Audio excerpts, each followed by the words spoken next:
The meeting is now reconvened from yesterday.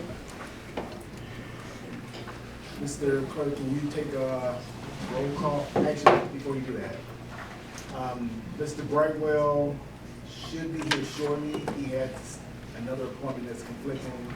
He said he'd be shortly after 6, so just FYI. If you do roll call, please. Okay. I will note the time when he does come in. Councilwoman Banks.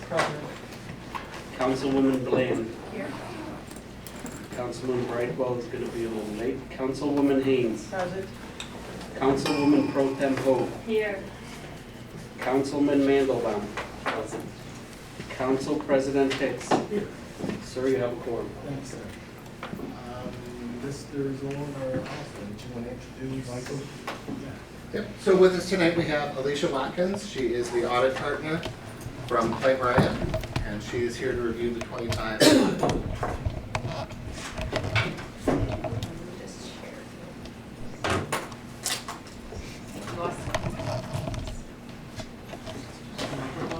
There we go. Better? Yeah. All right. Well, thank you and good evening. Shall I go right in, Austin? Is there any? Yep. I did provide additional copies of the letter.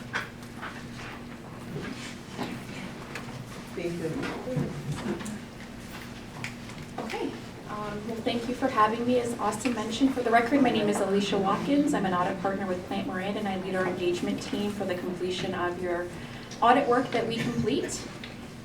So we did, in fact, complete and recently filed the city's June 30, 2025 financial statement audit, along with the federal awards audit that the city is required to have for the grant activity that you receive. Pleased to share that for both of those audits, we did issue an unmodified opinion. And what that means is that opinion on those financial reports are without exception. And so you can rely on those in your decisions as a governing body and as management to be accurate, to be reliable, and to be in compliance with the rules and regulations they are required to follow. I do have some communication that we are required to cover with governance. We have already reviewed these findings at length with the Finance Committee, as I believe you are aware, and appreciate the opportunity to cover them here with the full body. I am going to go ahead and start with the report that says Federal Award Supplemental Information on the front. That is the report package for the Federal Awards audit, but it also includes, it's this one, yep, the one that has like a cover page. It says Federal Award Supplemental Information. You got it in your mailbox. Oh, in the mailbox. Who needs a copy? I can run them out. We got the mailbox today? No, it would have When been. the audit was done. Yeah. I'll go grab some. Sorry. Austin Manson.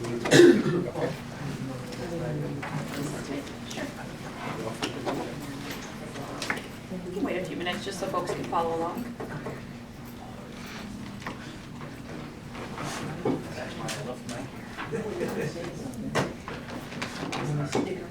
Yes. Smile.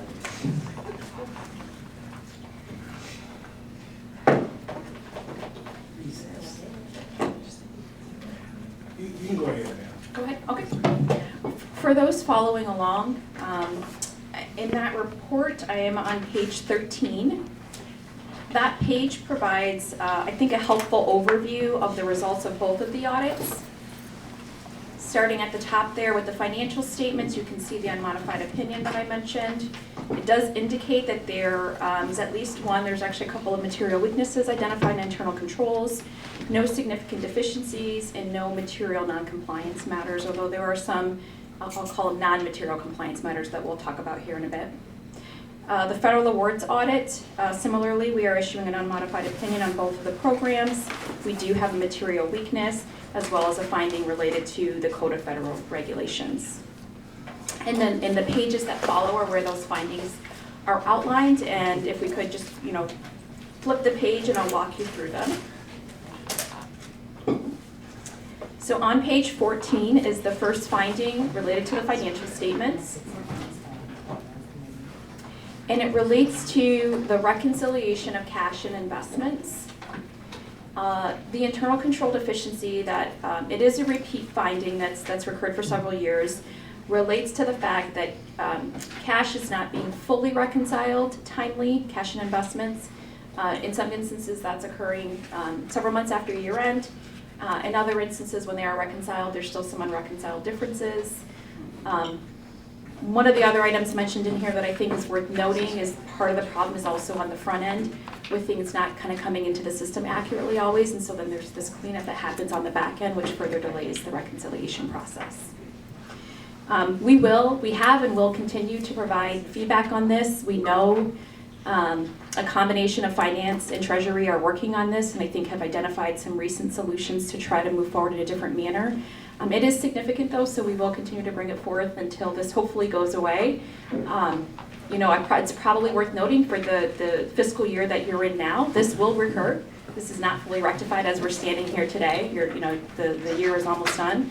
And so I think all of our hope is that by next fiscal year, this goes away and can be fully rectified. I'll pause there for any comments or questions unless you'd like me to continue to the next finding. Keep going? Okay. Finding number 2 starts on page 16. Which one?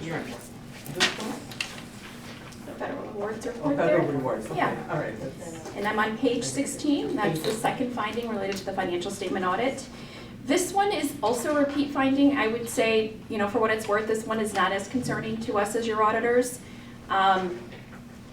So several years ago, there were some accounting changes that caused the city, really all municipalities and public sector entities, to revisit how you were reporting bond deposits that were held on construction projects happening in the city. So through that exercise, and this has probably now been maybe 6 years or so, the city's been working on cleaning up the accounting for bond deposits that are held. The issue is that despite the work that's been done over the past 5 or 6 years, there remains about 1.6 million of deposits recorded as a liability on your books and records for which the city is not sure at this point who those funds belong to. They're all old funds, we know that, from many, many years ago. The question is the city entitled to forfeit those monies and bring that into revenue of the city? Or do those funds need to be returned back to a third party? It's a very tedious exercise. That number has gone down every year, which I do appreciate because it shows us the progress is being made. But it's still a significant amount the team has to continue to work through. And so because you have a $1.6 million in your balance sheet that we say is unsubstantiated, we do have to report that here. Okay? Can I just pause you for 1 second? Absolutely. So, one of the reasons why is I wanted to hear some of this before the budget. If there's things that we can deviate, that we need to add to the budget, or software, anything else to support any other processes or procedures. I guess I'm looking for recommendations, that things that you all need or want to do differently that we should account for in the budget, so that we don't have the recurring items over. I appreciate that. That makes sense. Thank you. The final finding related to the financial statement audit is on page 17. And really, anytime our team identifies a significant correction that's required in your books and records, it's almost always a finding. And so we outline that here in the context. There was a $4.2 million entry we identified related to the retiree healthcare benefit trust valuation. The context on that is that there was a reporting issue or error, I'll say, with your custodian that was identified by your team and was rectified. The problem is that those updated numbers were not provided to the actuary. And so the actuary evaluation ended up being incorrect by that amount. Our team identified it and worked with the city and the actuary to correct it. I always think context is important. And so the context I want to add on this one is that if you went back last year, many years, including last year, we had a lot more items under material entries being identified by our team and corrected by your team. We only had one significant one or material one this year. We had some other smaller ones, I'll say, that were passed on, but this was the only material one, and just the volume of the things that are being identified by our team have gone down significantly, and so that's worth recognizing. Yeah. And so the finance committee, during our meeting when we reviewed this, one of the things that we spoke to Irv about from this retirement piece was that as the ex officio, that he should be responsible to ensure that, was this concerns, I can't remember, there were two different retirement committees, but his responsibility to this one was to make sure that they were doing that reporting on an annual basis. So that was one of the things that I believe that we discussed to remediate this. So just wanted to make sure that that was lifted, that there is a plan, enlisted, so that this particular one isn't back on this report. Thank you. And then on page 17, we have just one finding related to the single audit. It's specific to the Section 8 program, which was required to be tested as a major program this past year. A significant component of all federal grant programs are, I'm really keying on the controls that are in place, the processes and controls that are in place over the administration of those grant dollars.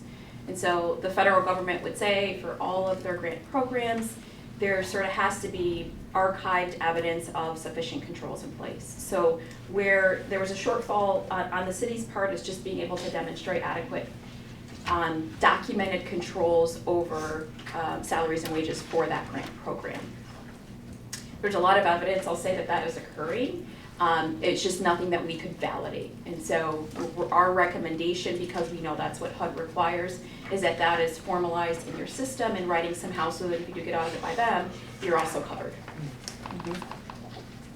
And so another thing that came out of that meeting, and of course, Austin, I met with Austin and Kelly to discuss contract management and document housing. So that was that recommendation. Part of that came out of Austin's recommendation for Laserfish to extend the licensing because they do have a contract management portion of that software. And we already have Laserfish. And that is in the budget. That conversation. Yeah, so I just wanted to, I know like we didn't go into detail about it, but that was something that came out of that conversation as well. Thank you. If there's nothing else on the findings, I can move us into the other required communication, which is this one.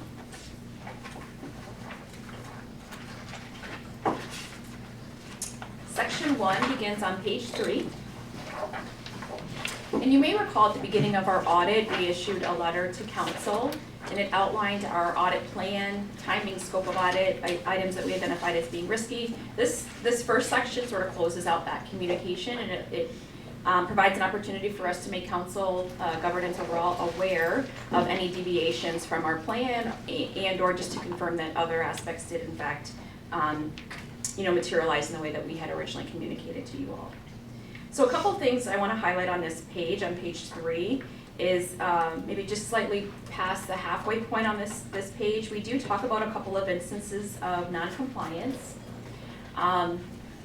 And I'm not sharing anything that you're not aware of, but just since it's in the letter, I just want to note that these items both had an impact on the audit. Reviewing your council minutes is part of our risk assessment, evidence gathering of significant actions, contracts, things that could have financial reporting impact.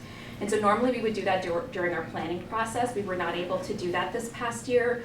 We were eventually able to do it at the end of the audit before we issued. We needed to wait to issue, but that is one of the things that unfortunately held up the issuance of the audit. And it's been rectified as today, but just letting you know. And then that of course then led to the secondary non-compliance, which is that the city was not able to file within the 6-month requirement this year.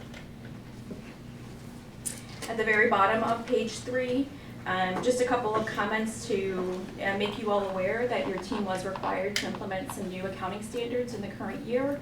The team did an extensive analysis of that, which we reviewed, ultimately determining that those new accounting standards did not have a significant impact on your financial statements. Moving on to page 4.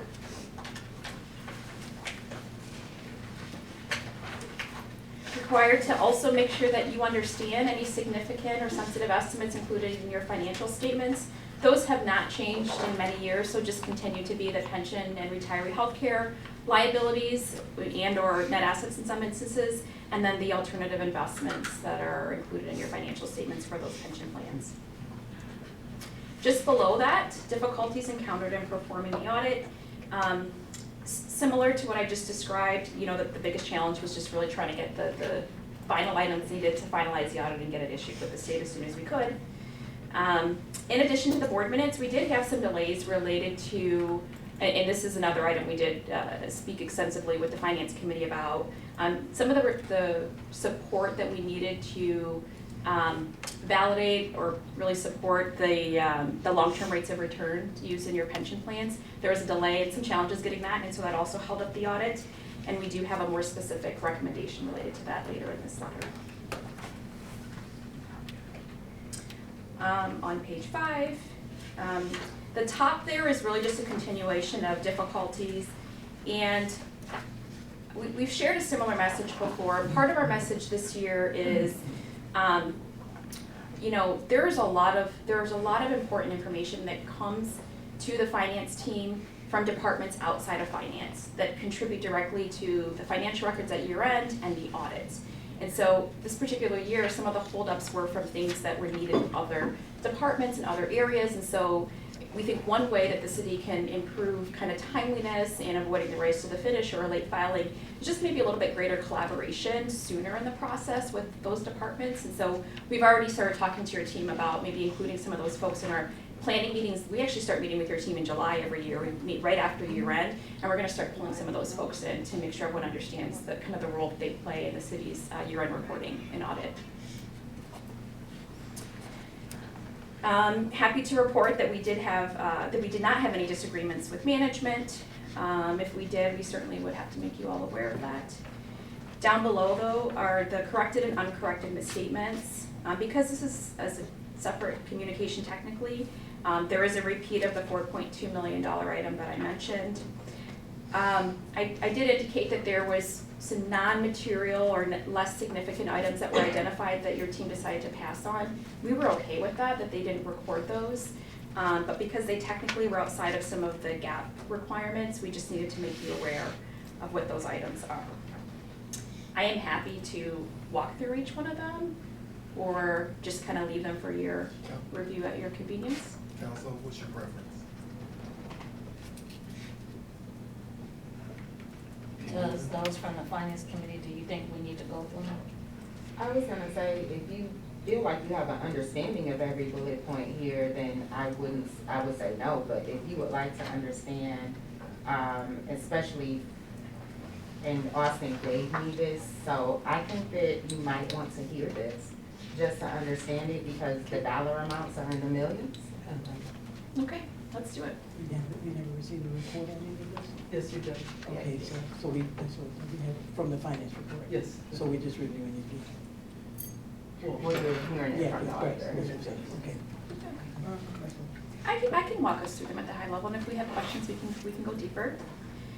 The first one relates to a finance team decision not to capitalize a particular item on the balance sheet, rather the team preferred to expense it. It is a large dollar amount, but when you look at your balance sheet overall and the volume of your capital assets, it's not material to the city's capital asset reporting overall. And so it just kind of shows up as a recurring item because that would have had a year-over-year impact. So that's actually been recurring for a couple of years now.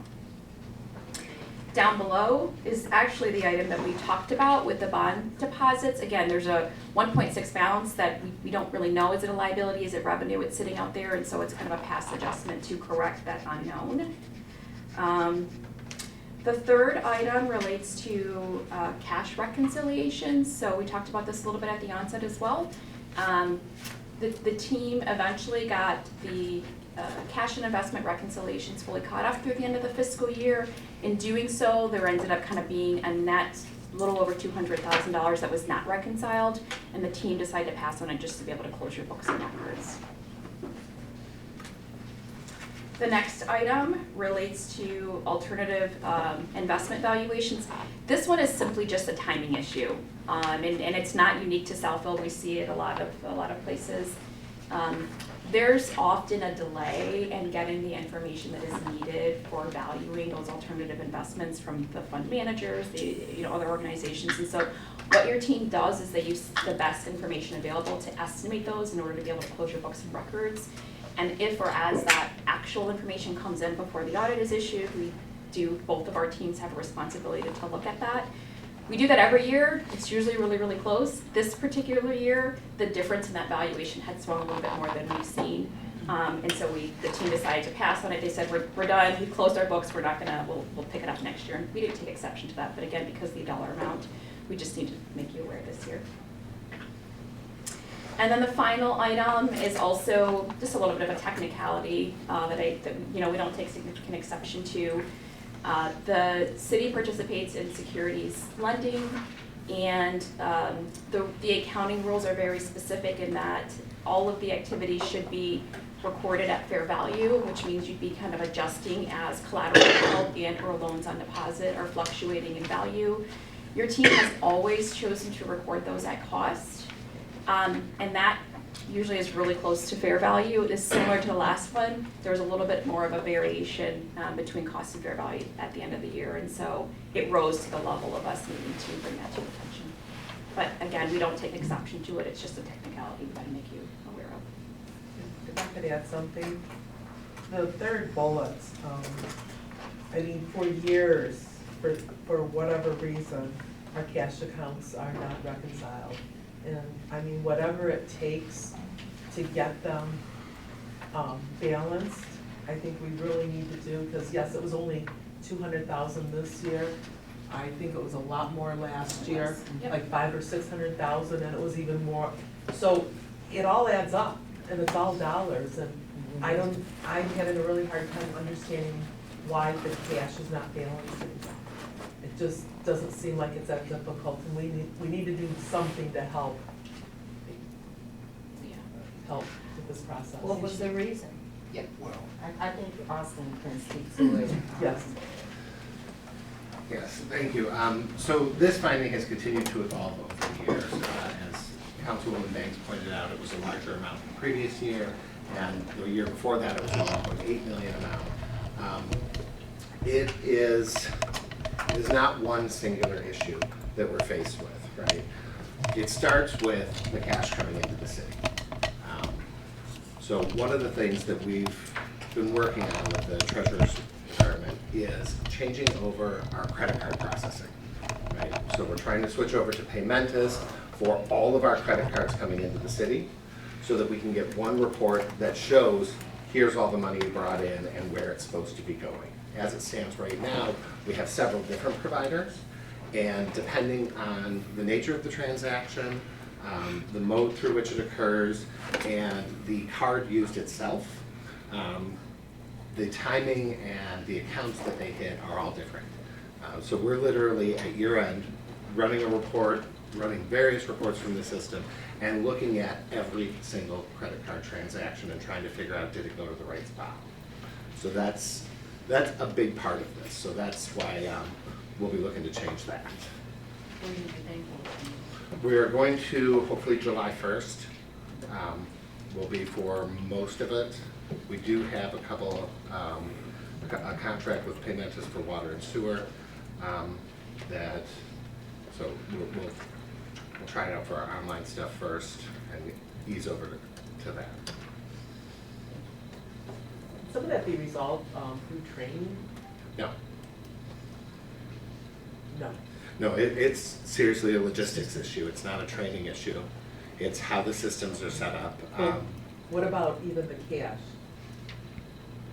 Wasn't the cash also involved in that? Like, Well, so it's all cash, right? well, So yeah, any we're revenue. just talking about the credit cards, but Right. also cash in hand. I mean, Well, we do a great job with cash in hand. Okay. When someone comes into the counter with cash, we know exactly where it's going, and but what about from like one department getting to your department? so again, if it's coming over in paper form, be it checks or paper money, No issues there. It's the electronic processing. It's, everything is electronic these days. The payments we get from outside entities, like the county or the state, that's all coming electronically. Anytime anybody pays anything online, that's coming electronically. The lockbox that we have, where the money gets then transmitted to us, that's where the confusion comes in, and the multiple reports from multiple systems. So I'm gonna pause you for a second here. One of the reasons why I want you all to hear this is that as I read through this, there are other considerations beyond financial. As Austin just mentioned, if we were breached, if somebody were to take control of our financial systems or user access to our systems, I want to make sure that as a city, I'll be fortified. So I'm looking over every day to say, do we have the controls in place for information security, cyber attacks? Do we have the controls in place to protect those electronic forms of access to the city? Because, we get focused on doing our day-to-day, getting things done. Sometimes the vulnerabilities that we need exposed could cripple the city. And so when I really wanted to have this conversation with you all, so that as we're going through this budget book, are there other, as I mentioned earlier, tools, software that we need to bring in to monitor and control and protect the city? Because I don't believe that we are as mature as we could be. So, I think we need to probably have some consultative services to assess our infrastructure. So, yes, sir. We get pen tests done. Okay. They're pretty thorough, all three of them, physical, social, and How do they grade us? environmental. How do they grade us? Pretty good. We actually had maybe one or two little small gigs that was nothing catastrophic or anything like Any that. recommendations from them? We did. We switched over to the two-factor login. So Yep. once this is all implemented, nobody's going to be able to get onto a computer without having that card on there. So no access there. What about our financial systems? That's all part of that. You can't get into our network, you're not going to get into that financial system. All good, Andy? Council President Hicks, on your comment though about the risk environment related to the cash discussion we had, I do want to emphasize one of our concerns, and this is always a concern around cash and investments, is that if there was an issue with your cash balances, whether it was reporting error, misappropriation, God forbid, the concern is that it would not be caught timely, Yes. right? Because if you're reconciling things months or even a year later, these things can continue on undetected, right? And so even aside from kind of the ultimate outcome, it does create a riskier environment when you're not doing these things on a timely basis. Like I'm talking 45 days after month end every single month. So, so I think the sensitivity around the risk that this creates is a really good one. Okay, section 2, if we could, begins on page 7. And these are not findings, these are observations that we made during the course of our audit that we felt merited your attention. Some of them are best practice recommendations and so forth, but I'll go ahead and just walk us through them. The first item relates to the retirement system's rate of return. As I said, this is an item that we discussed extensively with the Finance Committee. And it relates to the fact that you have very specific valuations that are required for accounting and financial reporting purposes. That is newer, I say newer, but it's like probably 10 years now. Previously, communities really only got a valuation to figure out your liability for funding purposes, right? What's this commitment we've made to everyone and what do we have to pay, right? What's our number? To fund that. Well, when the accounting rules changed many years ago, those amounts came onto your balance sheet as liabilities, and the accounting rules are very prescriptive about how those valuations need to be completed to comply with GAAP. And so one of the challenges in recent years in particular with, I'll say, each of the three kind of systems, the two pension systems in the VIVA, is that there is not sufficient support available and provided to our team to demonstrate that those rates being used for the accounting valuation, separate from the funding valuation, for the accounting valuation, comply with the accounting rules and that they support the rate that's being used. What we've done every year, candidly, is our team kind of does a workaround and tries to pull market data and prove that it's reasonable. But really what should be happening is the city really should be, or the pension system, pension boards, should be providing that information to say, this is the rate that we chose, this is what's being used, and here's our basis for how it complies with the accounting standards and why. It bubbled up a little bit more this year because the impact was more significant than it has been in past years.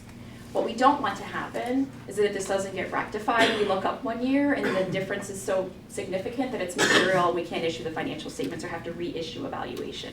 I've had that happen at clients before and that's not fun. Are they compliant to that? So we are working with the boards. They are all aware of this, and we're working with the administrator in order to ensure compliance going forward. Thank you, Austin. I'm going to skip past the council minutes. We've already discussed that. The last item on page 7, just maybe a reminder of the city's reporting structure for managing healthcare costs. So the city set up many years ago an internal service fund, almost like a pool, and all of the city's healthcare costs for actives and retirees are paid out of that internal service fund. The city gets billed, the retirement systems get billed for their portion, and that comes back into the internal service fund to keep paying those benefits. What's happened in recent years is that the VIVA has not paid their bills. They're kind of holding those. I think they've requested some information. Austin can probably explain better than me.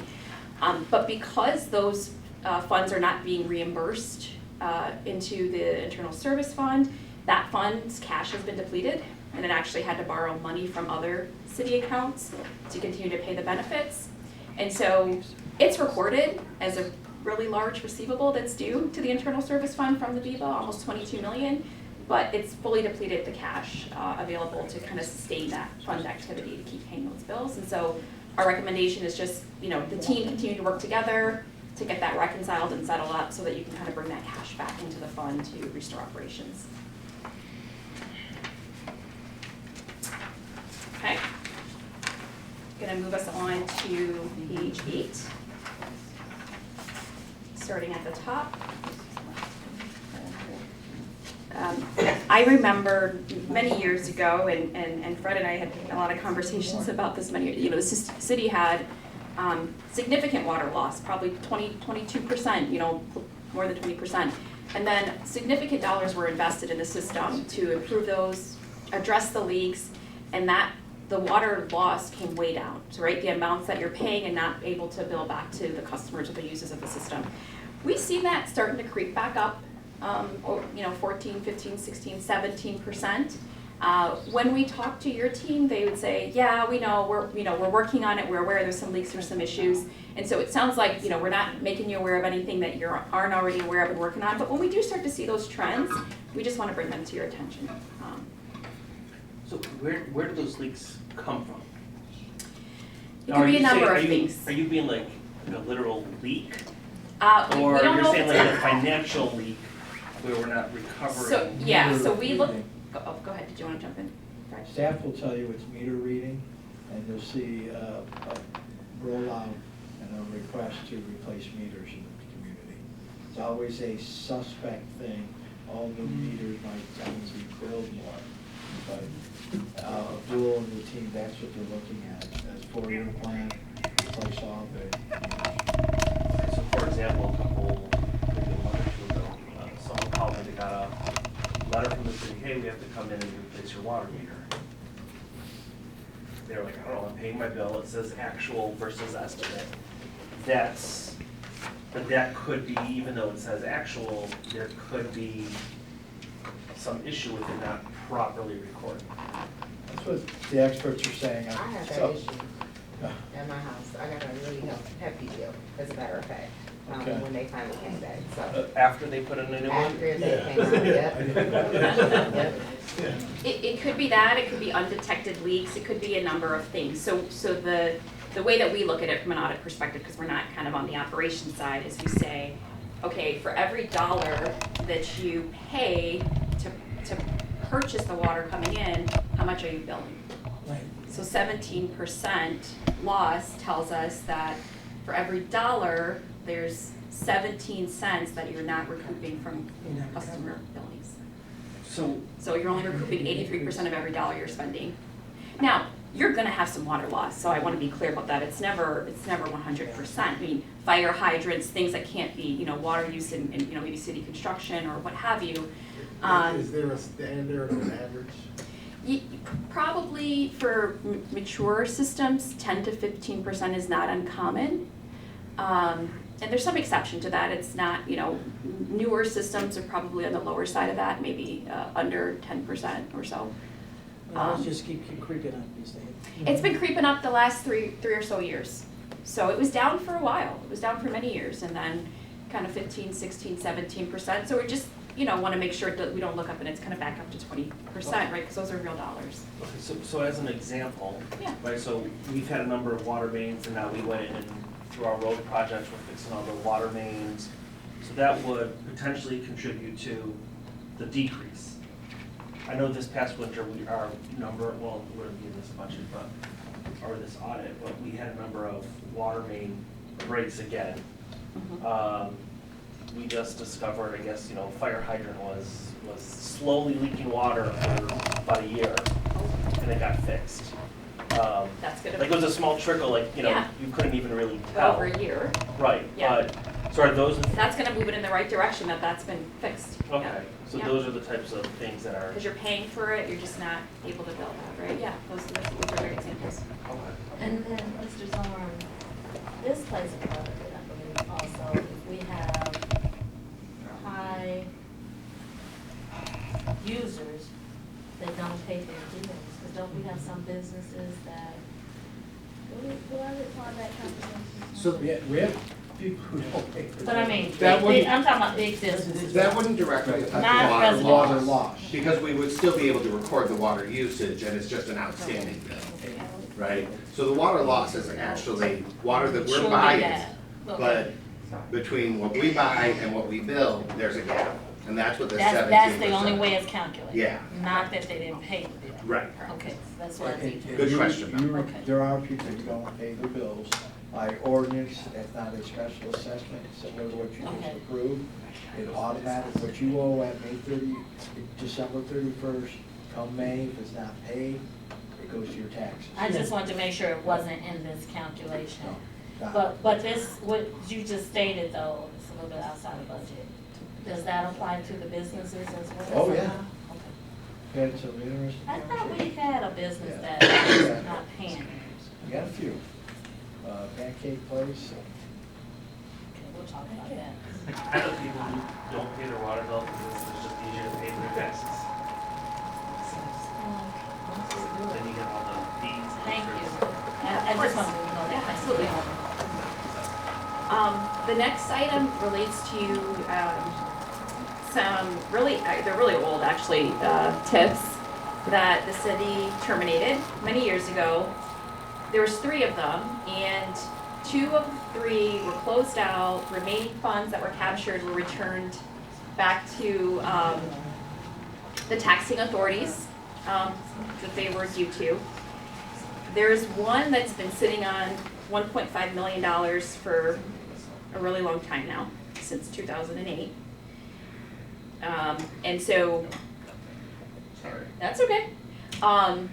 And so we talked about this a lot over the years, and then it kind of went away, and then we brought it back up to say, hey, just a reminder that's still hanging out there. And so I think, and Fred or Austin will correct me if I'm wrong, I think this is coming down to like, you all are needing to figure out legally what you can do with that money. Can you just bring it into the city? Like, how do you handle it? It's so old, but it's still out there, and we just thought we'd kind of resurface this reminder. We hadn't put in our letter in a few years. this statement may be to your chagrin. We've had multiple meetings with Miller Cantor, Steve Frank, and discussed this, haven't been able to come up with, the plan documents really didn't speak to this. We believe, when you talk to the previous deputy finance director, the monies to cities, Alice Abetta said it, I think 2 years ago, to the finance committee, just take the damn audit finding and capture it. So, sorry to lead you. Hey, that's okay. but, That's your I mean, prerogative. Miller Canfield, it's such a gray area that Steve hasn't been willing to issue an opinion. But I've been asked to meet with Mike McGee, and I thought I'd run it by you.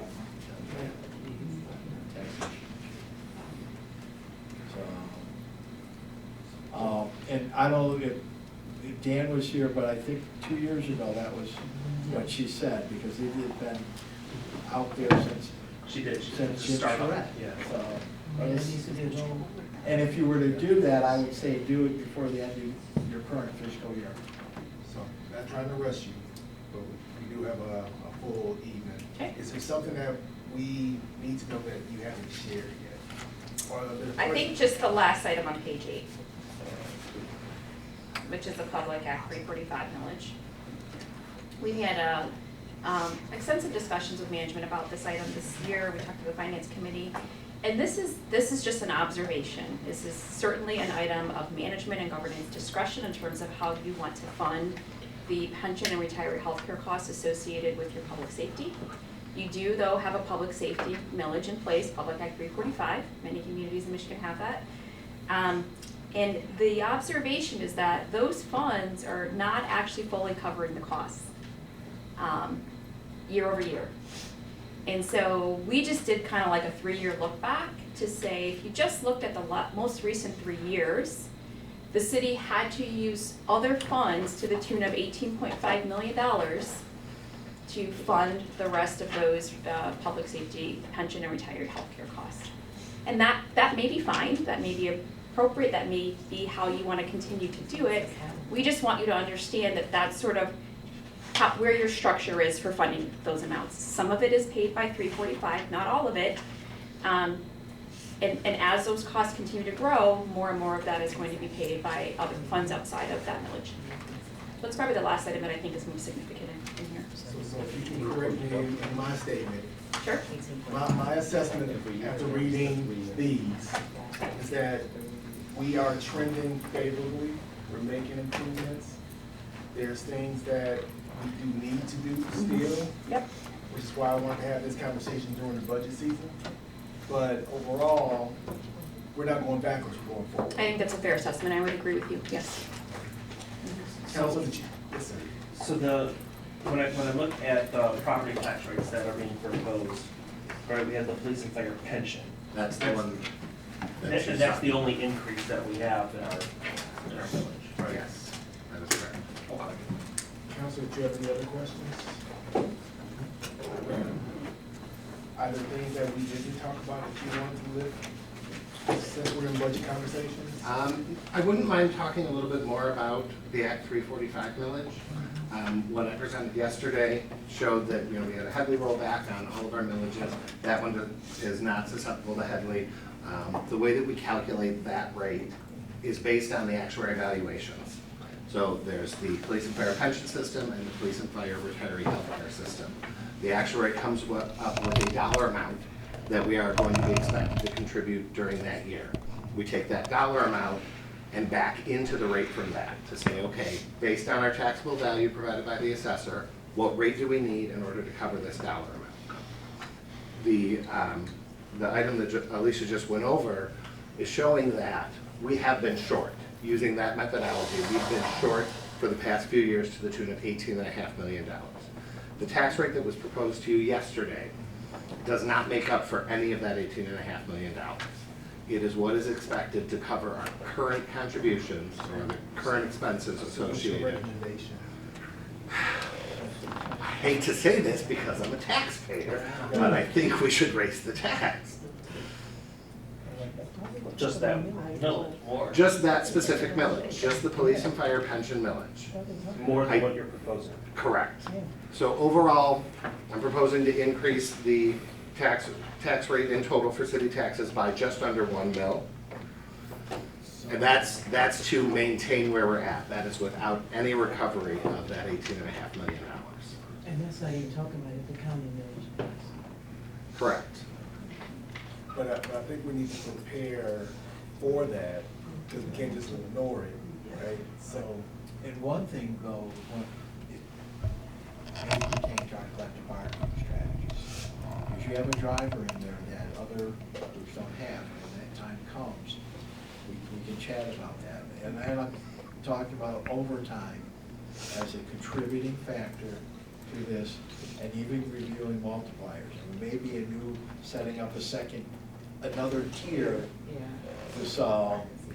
You know, there may, and with the goal of doing that. One goal is to raise your revenue stream, continue to grow your tax base. You know, Headley capture their 345s exempt. The good news is the courts have supported 345 retired for police and fire retiree health care. And that's fairly new in the last couple of years. so in my head, where I'm pushing for how can we administratively cut things back, I look at that as telling the story. When we have to take care of things that Austin mentioned and Mr. Zorn mentioned, we want to show that we've been fiscally responsible, that we looked at our own houses and tried to tighten things up before coming to you all. But if we tell the why we have to do this, we can sell that story better than just saying we're increasing your taxes, right? So I want us to make sure that we're doing our due diligence internally so that we can tell that story. Hey, we looked at what we spend, we cut this, but we need this, and this is why, right? So that's kind of where my, that's why It I'm makes pushing. sense. It's a Yeah. tough message, but Yeah. it needs to get out there. We've got these obligations, and can we in the future, can you begin modifying the obligations?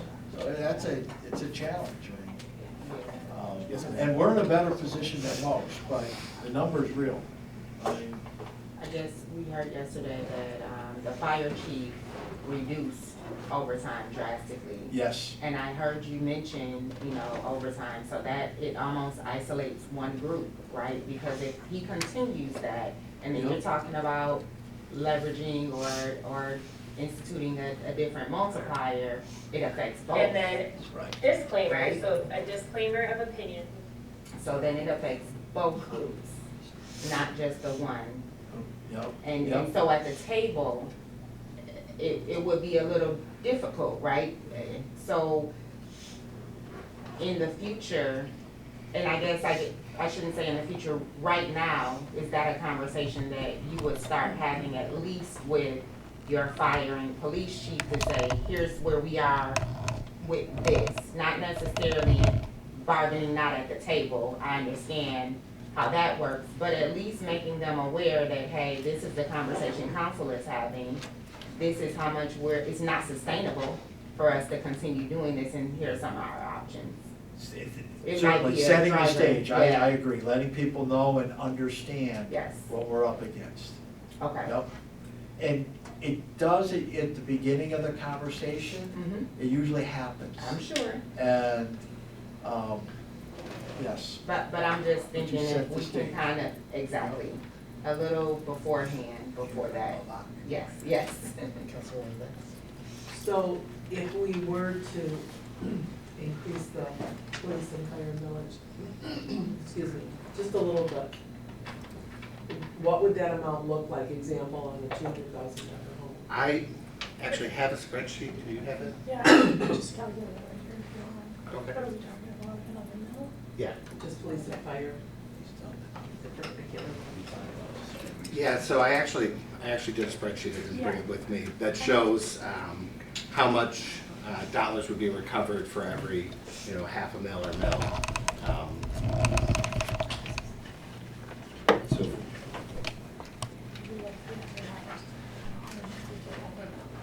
right, and that gets us, what, 3 That's an million? increase, yeah. One mil gets us about 3 million, Yeah. but that's, 1 mil translates to about $150 per home.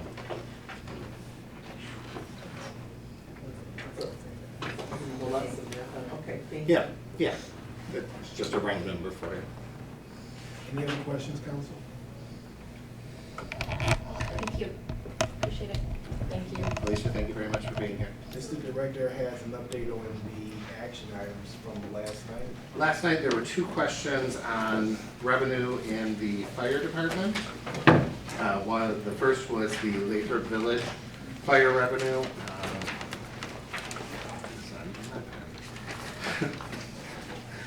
And that was on page 94. The amount that's there is overstated by approximately $180,000. That's money that came in for fiscal '25, but it came in during '26. What we do at the end of the year as part of the audit is we look at that and we accrue it to the correct period. So the cash was recorded in '26, but we recorded the revenue back to '25. And at the end of this year, we will take it out of the revenue number here. So the 924 is gonna be Less. like negative About 185. 180,000. Okay, so Yeah. that makes sense. And then we'll be back in line with the budget. Got it. No, 54. You're talking about Lathrop 54 Lathrop Village. because it had a significant uptick, but he's saying that they're gonna remove the 185 from the 2026 924. Yep, and So that'll the happen actual at is year gonna end. go down. Yep. And then where was the 39,000? Yeah. Yeah, but which board was it on? 406. 406, which is page 97. Other revenue of 39,000.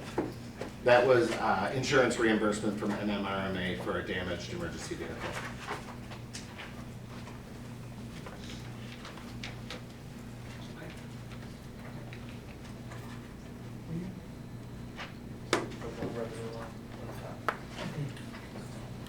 Insurance reserve. Also, yeah, I do want to let you know that I did mention last night that there were two positions that we needed to add into fire. So next week, we will give you new pages for the fire department that reflects that. Will they be whole punched? They will be hole punched.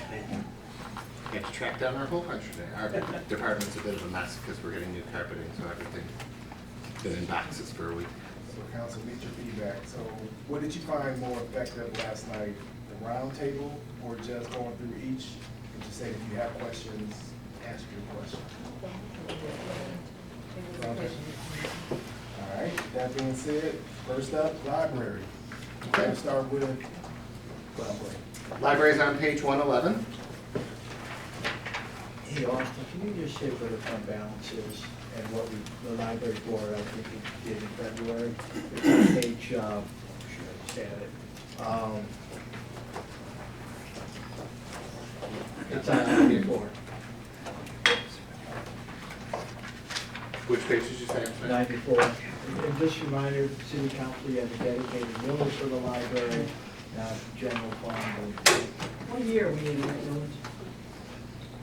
So our audit as of 6/30/25 showed the library had total fund balances of $12.9 million. Now, you know, the city has a policy for the general fund that our fund balance is going to be not less than 20% of our subsequent year's expenditures. The plan for this is really the library's extensive capital plans that are going to be taking place over the next few years, the next several years. We did meet with the library board and the city librarian to discuss this. The library board did commit $10 million of that balance to the future capital projects to essentially set aside those funds for these capital needs. And then we did a little further work with that and came up with a capital plan for the next 5 years. So for FY27, we're anticipating revenues of $9.8 million, primarily generated from taxes. Expenditures of $17 million, and you'll notice that's a lot bigger than the revenues. That's that use of fund balance. That's taking that money that's been previously set aside and using it to improve the library. And the library has 31.75 career employees. All right, starting off with questions. Councilwoman Banks. Anything from you? No. No questions, thank you. Okay. Councilman? Yes. As part of those capital plans, I know the library did I know they've done on, lighting and air handling systems, but I know we were gonna look at the spacing to see if we could maybe close off one floor to help with the number of employees as well as heat and cooling. Has that been done, or is that in the works? Was that scrapped?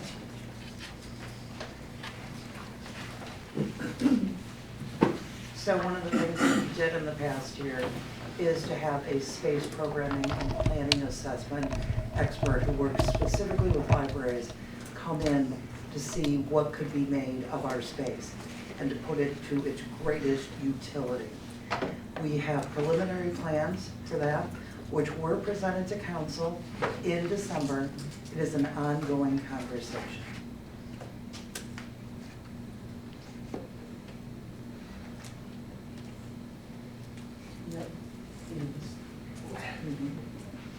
So, Mary, if I may, I don't believe we looked at reducing a plate for one of your floors. When the Quinn Evans exercise looked at best practices where libraries are, with public engagement, and then working with OHM. So I don't think we're looking at mothballing anything. I think the space puts us, as amazing as the library is, and it's only 25 years old, I was surprised when we started looking at things like makerspace, the dedicated, where today's libraries are going, podcast rooms, and it was, and we presented a kind of a surface scratch of it, I think in November here? It was December. December, okay. But we're not, there was nothing that, hey, we're taking, floor 3 and it's gonna be used for something else. But and the design, I don't have it in front of me, there's a lot more factors. $28 million was it? 27, 28. 27. Yes. But that includes, the 27 also includes all of the infrastructure work that we have to do. The reason that we started taking a look at the space assessment was because we already have a plan to bring the HVAC system and infrastructure of this building to where it always should have been. And that will involve doing things like going up in the ceilings, changing walls, moving spaces to make the library more efficient as it always should have been. So at that point, why not look at how we are using the space? And what are the ways that we're not using the space to meet the needs of our community 25 years later? So one of the things in the plan is not to cut back on what we offer, but libraries now have family spaces. They have spaces that allow for creativity and, very importantly to us, greater accessibility. So that's where the space assessment is right now. And that amount takes in the very needed infrastructure things that need to be changed. I was, because right now, when I need certain things that, like you're talking about, like the makerspace, I end up going to another city to get what I need. Oh, but see, we've got a plan for that, and it's in your budget. It breaks it down in great detail, what we're gonna be putting into our makerspace. Okay. Well, I was just gonna say that makes better sense because I can't imagine just not using the floor. We talk a lot about recreating, reuse, and repurpose, and I think that's the better idea because it will still serve the community for something that they're paying for, in reference to doing something like that. And my only question was the millage.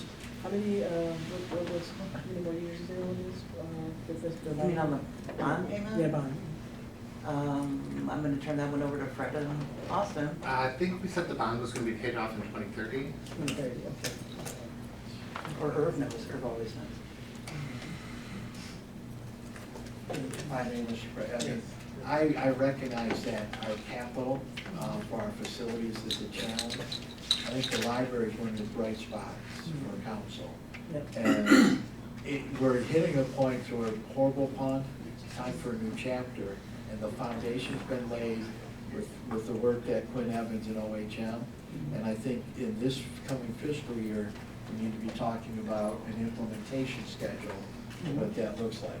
I know Mary has engaged the library board, and they're focused on it. Austin and I and Dawn have attended meetings, and I think that's one of your bright spots on the capital side. Yeah, it involves a lot of community involvement, and people are always looking for places to go, and the library has, created that place. I mean, I know even with the Friends, we sponsored the senior social, and that's a place for seniors to go in addition to Parks and Rec, and it's a no cost to them, so just evolving and repurpose is the plan to me and the way to go, because it keeps the library part of the center of our city as well.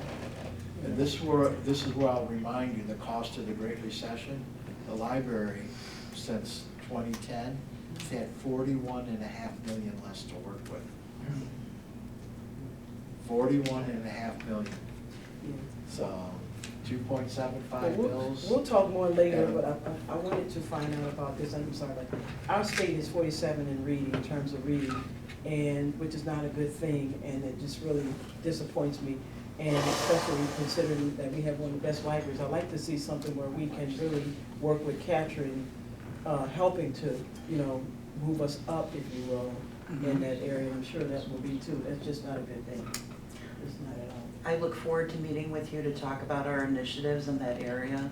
We've made some great strides, and also to reach out for your help, to reach out to people and say, library's here for you, how can I help? Thank you.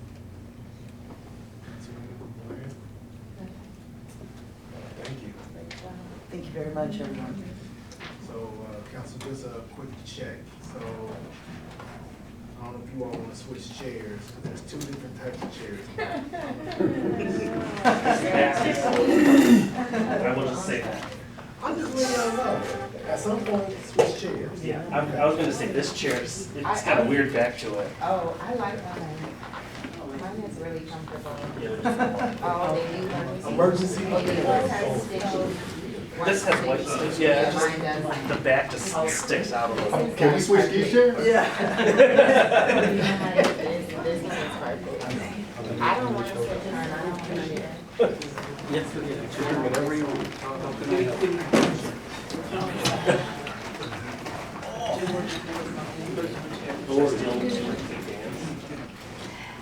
So emergency preparedness begins on page 80. We're anticipating grant revenue of $10,000. Total expenditures are $321,000 with 2 full-time employees.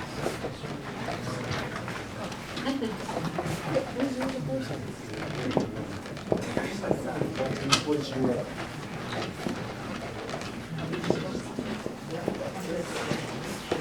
Once we're done, This is kind of like the first year we're having, I guess, our own separate, our Homeland Security representative, usually because it's built into the finance. It's called growth. So I guess my question to you is, how do you like the budget? Obviously, everyone's gonna say we wish we had more money, but given the money that you had to work with. So my main concern is, from my presentation, that I don't see an opportunity to move Monica, our current admin assistant, to specialist, and then hire an admin assistant part-time for her replacement. There's a lot that's being done in emergency management right now, from exercising to preparedness efforts. I just left Great Lakes Homeland Security Conference in out west, and everybody around here wants to work in Southfield, but we don't have the capabilities to extend to our regional partners right now because we just don't have the staff. If I was able to get an admin assistant to work with Monica as an emergency management specialist, I could coordinate more efforts from a managerial standpoint, because right now I'm doing a lot of operational work.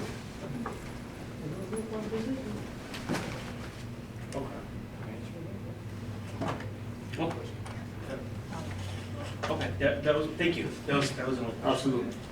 Councilwoman Reigns? Councilwoman Brown? Nothing. Councilwoman Reigns?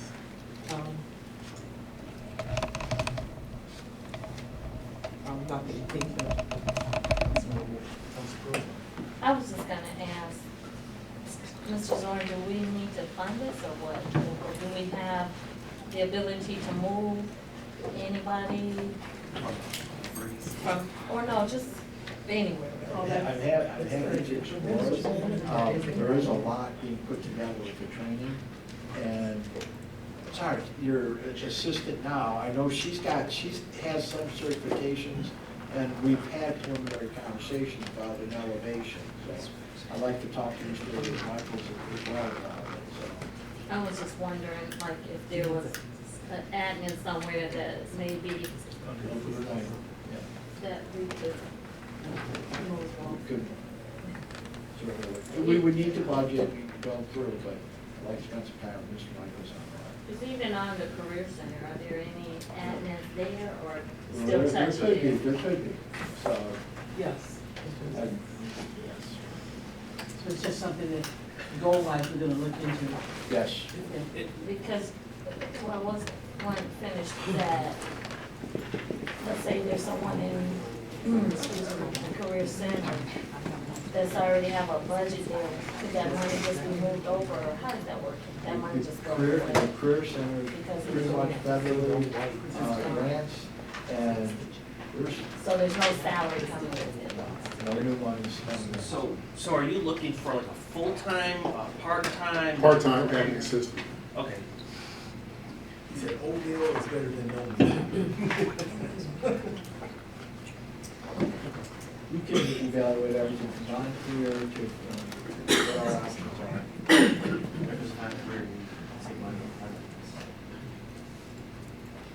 We want to have some continuity. This is a group where we want to just have continuity, training, repetition.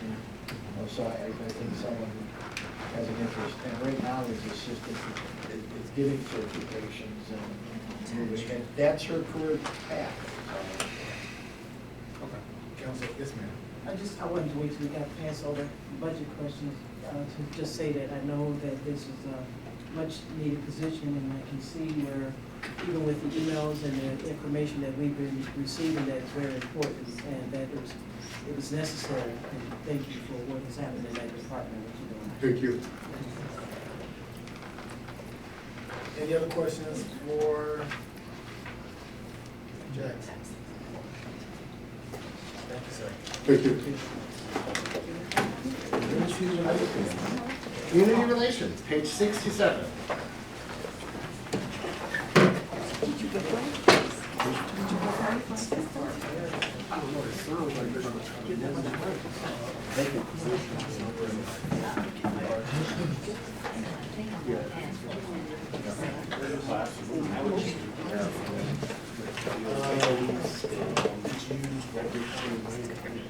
So community relations, estimated expenditures just over $1 million with 5 career employees. And this includes the digital media specialist, office coordinator, receptionist, operator, outreach caseworker 2, and then a non-career special projects coordinator. Okay. Councilwoman Haynes. So you have 2 vacant positions in it? That is correct.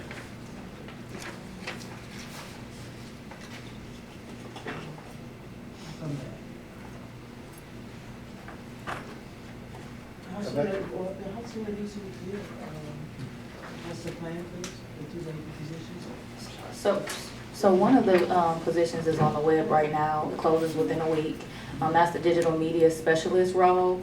And once that change happened within our department, I made some shifts to what I wanted our department to look like. So some of those roles would be shifted. And I made a request for a communications manager to be added to our team. So that hasn't been approved just yet, but once we get to that level, then I would expect it to move pretty fast.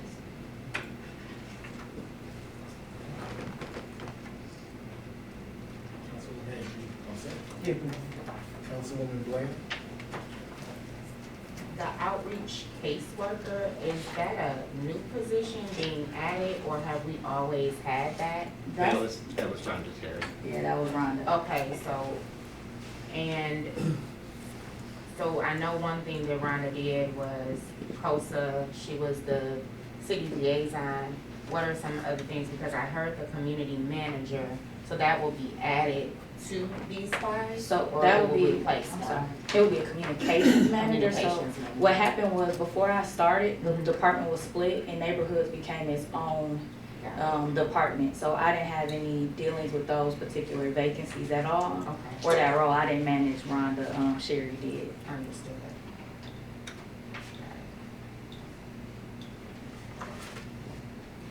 Any other questions, Councilwoman? No, sir. Councilwoman Banks? Thank you.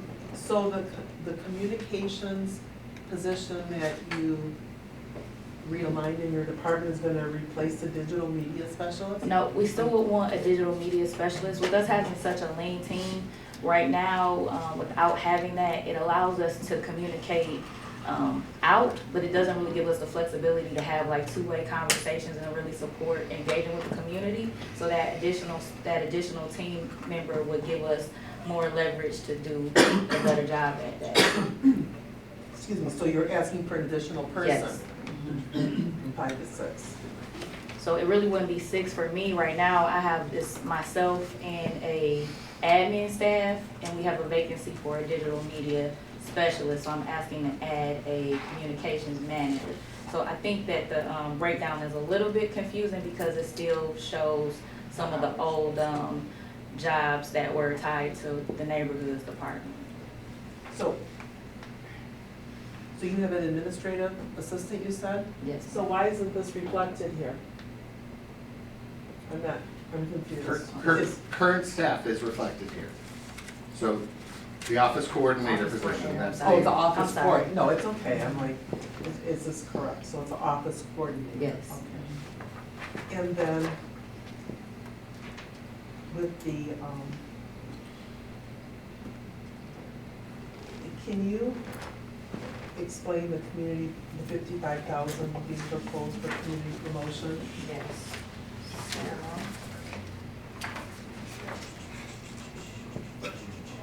So previously, last year was budgeted at 48. Yes. So I bumped it a bit so that my department could support more external events and actually maybe even host a few of our own. Right now, we support and we've been trying to do more citywide activities, but we don't really have the budget to do much outside of promotion. So that would give us an opportunity to be more engaged and unify what we're doing as a city itself instead of just department by department. So it was just an additional, I want to say we bumped it by maybe like $7,000. So that would give us a little bit of leverage to do that. Okay. And then I'm also looking at the contractual professional. Yeah. We went from 74 to 169,000. Yes, so And that's because? so with the community relations team being so small, that would support our growing citywide communications demands. Contractual services, they provide more scalable expertise without permanently expanding our team. And it would give us, it would just allow us to have a bigger reach within our community. So I got to that number by, I was in communication with a few different PR and marketing firms just to get some numbers. If we were doing a retainer, it normally ranges between 10,000 to 14,000 a month. So I said if we average that out and did a year's, within a year, it would be somewhere around there. So that's just the number that I came to from that. I'm sorry. Clarify, so the outside consultant, as we fill out your staff, we would rely less on the We would outside not need consultant. that as So much once we that had would go down. some support internally. Okay, all right, okay, so that makes sense. That's there because it wasn't approved, it hadn't been approved yet, so, yeah. Okay, thank you. Go to Mo. I might be repeating the question because I couldn't really hear Councilwoman Banks. I'm sorry. No, that's okay. So did I hear correctly that you will be taking the outreach caseworker position and turning it into a manager, or you want an additional new provider? That was never, so before I got here, that department had been split, so I never had that. That was under neighborhoods, which is managed by Sherryville. So that was, I was asking to add a communications manager to my side. Right now, I've only, even when we had a digital media specialist, it was only 3 of us. So the manager would also support the fact that I also manage cable as well. So it would give us a little bit more internal support to make sure no balls are being dropped across our communication channels. I'm just having a concern with, we've got the pause, I thought the pause, is this pause in every department or just code enforcement? This pause, the whole, I thought we called it a pause. It's a whole. Okay. Pause. I've With actually, these, on these new positions at that. we're trying, I haven't given a response yet because I'm wrestling with what's happening at the career center. And for example, we got outreach people there who have social work backgrounds and I just shot Austin, you know, I'm not sure if on the Terry's position, yes, you can put it there, but a lot of communities are putting it within this community development piece. So I want to have some conversation. But regarding the pause or hold, I'm really trying to be careful about which positions get filled and which ones. And even in our agenda staff meetings, I brought it up 2-3 times that until the dust settles there, I'm trying to hold off. So. And I understand your area is lean, but as you just heard, emergency management, they're even leaner. And so I always would like to pause, especially in the city. I know for me, when we're looking at these salaries and especially in management, they're over the top. And so I just want to make sure we're not always so quick to call it a management position. I understand. You might be able to get away with it and not a management. Because I think we are heavy in our management, I really do. And I could be wrong, just saying. But I know that you've got the emergency manager area, which he's not even asking for management. He just needs some support. And then we're gonna come in with this large salary at the top that goes with benefits and all that. I just want us to be a double pause, especially on the management positions. We had some that came to us before that I wanted to speak up on, and I was like, why do we need that? And so we're just heavy in salaries. And so I'm not, this is Mr. Zorn's call, but I would just like us to not always think to add management, but. And the fact is, in emergency management, there is an evolution. We actually have a larger staff than we've had historically, but there's also more structure. And we see some very different things happening in community relations too. You're reducing, not having a Section 8 program. When I started here, we had a senior department, human services, began looking at the things, how do you structure that? Typically we'll put it in a housing and community development division. For outreach, the number of platforms that we're expected to respond to in social media, a website, you've got different audiences that you're reaching. I'll tell you, when I started my career, Franco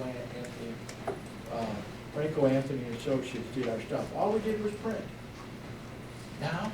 And I guess that's my point to say, you might need more people to do the work than actually an overseer. When I, Right. yeah, That's what she's proposed. that's what I would expect that person to do. I felt like by labeling it as a manager, you get top tier as far as what they're qualified to do, and they could do a multitude of different functions. Yeah, the communications manager would not be a management level position. Does that make sense? And I think that's what you're getting at. Yeah. Is it would be a worker who's on the Yeah, ground. okay, because that is what I was, because Yep. there's management incentives that go, and we've been Yeah. fussing enough about it, and I'm just like, I I'm about to understand. add to it. I totally understand. Especially when we've got this area that just came up before us and is begging for just support, and we'll be going into this I totally understand. I need to say, because my managers will come back and say to me, Mr. Zorn, you should be defending us when these things happen. So my statement is, your management team, the folks are carrying out your desires and your wishes. And I'll stop there, because I recognize this is a very delicate balance. We do work too. Not- I didn't say you did. And just to speak to your point, I would say when it's a team that's small, everyone has to roll up their sleeves. Right now, I'm managing the website, writing releases, supporting events. So if I'm doing it, I would definitely expect if a manager came in, we will all be expected to roll up our And I'm sleeves. trying to take off my profession Yeah. hat, because I'll tell you, we do it all too, and we don't get half the incentives that the city gives its employees. I'm just telling y'all. And we all been in our companies for 30 plus years. It's a blessing here, trust me. Not to mention the care, the insurance, you got top notch. Hey, it's a blessing. So I'm trying not to be so hard, but it's just some of this stuff, when you're looking at where we pay our bills from, taxes, something's gotta give. And this is the hard decisions that we have to make. And it may not be always favorable to what you are doing. You never said you weren't doing hard work. I know we all are. And that's in every field. So I appreciate everything. But we do have to come back to the taxes. Everything is paid with taxes. So thank you. Councilman Mandelbaum. So, the outreach caseworker, I know it's a person just retired, is that real? Is that really a necessary position? And I say that only because, you know, when I first got on council, there was a lot more going on. I think, you know, COVID, we stopped, you know, the frontline food distribution. Now it's more people make appointments and things like that. But, and I asked that because you're talking about rolling up your sleeves. We have a receptionist out there, and I think it's important to have somebody, but could that person hand out food or give people information? I just don't know from me. Because a lot of times when I come up here, she's just sitting here. I'm a manager. And, I don't know. That's not the receptionist. Oh, we saw the salary here. That's not yours? For It's her, under yours, I thought. all of it is still under me, but I have it was No. split before I got here. I never who- managed her, I have nothing Who to do. man, Sherry Gill has run neighborhoods. Oh. So, See, we So- It's just, Right. it's two of us in my department right but that's why I'm looking at, same thing, I walk in, I just, you know, I wait like, I barely get a way back, so I can't even give her to well, hold on. Let me just, so when Lakeshore Legal Aid comes in, right, and Roger Terry, before she exited, made a detailed page on every program. The receptionist there was directing people as they queued up, came into this room and met with attorneys. That happens, I think, once, maybe twice a month. Twice. Thank you. Food distribution, I mean, it's by. Focus Hope. She helps with that, the little wag, I mean, get people out the door and.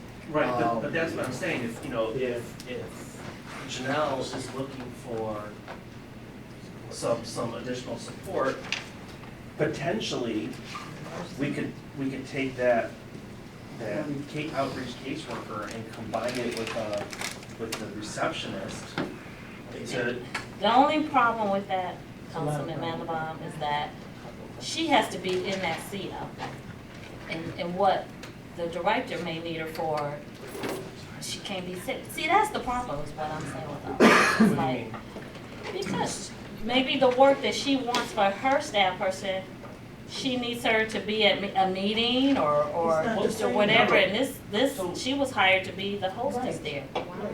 It's not the same. A caseworker. I get what you're saying, but I just don't think You're it's. talking about a receptionist? No, You're talking- I know what you're saying, they're not the same type, they're not the same jobs, but what I'm saying is, maybe we Are can we trying to solve for what? combine it. No, we're talking about the titles, and you're talking about eliminating the title of the position. I'm just The saying work they that can't Rhonda work did was in- more than what is stated here.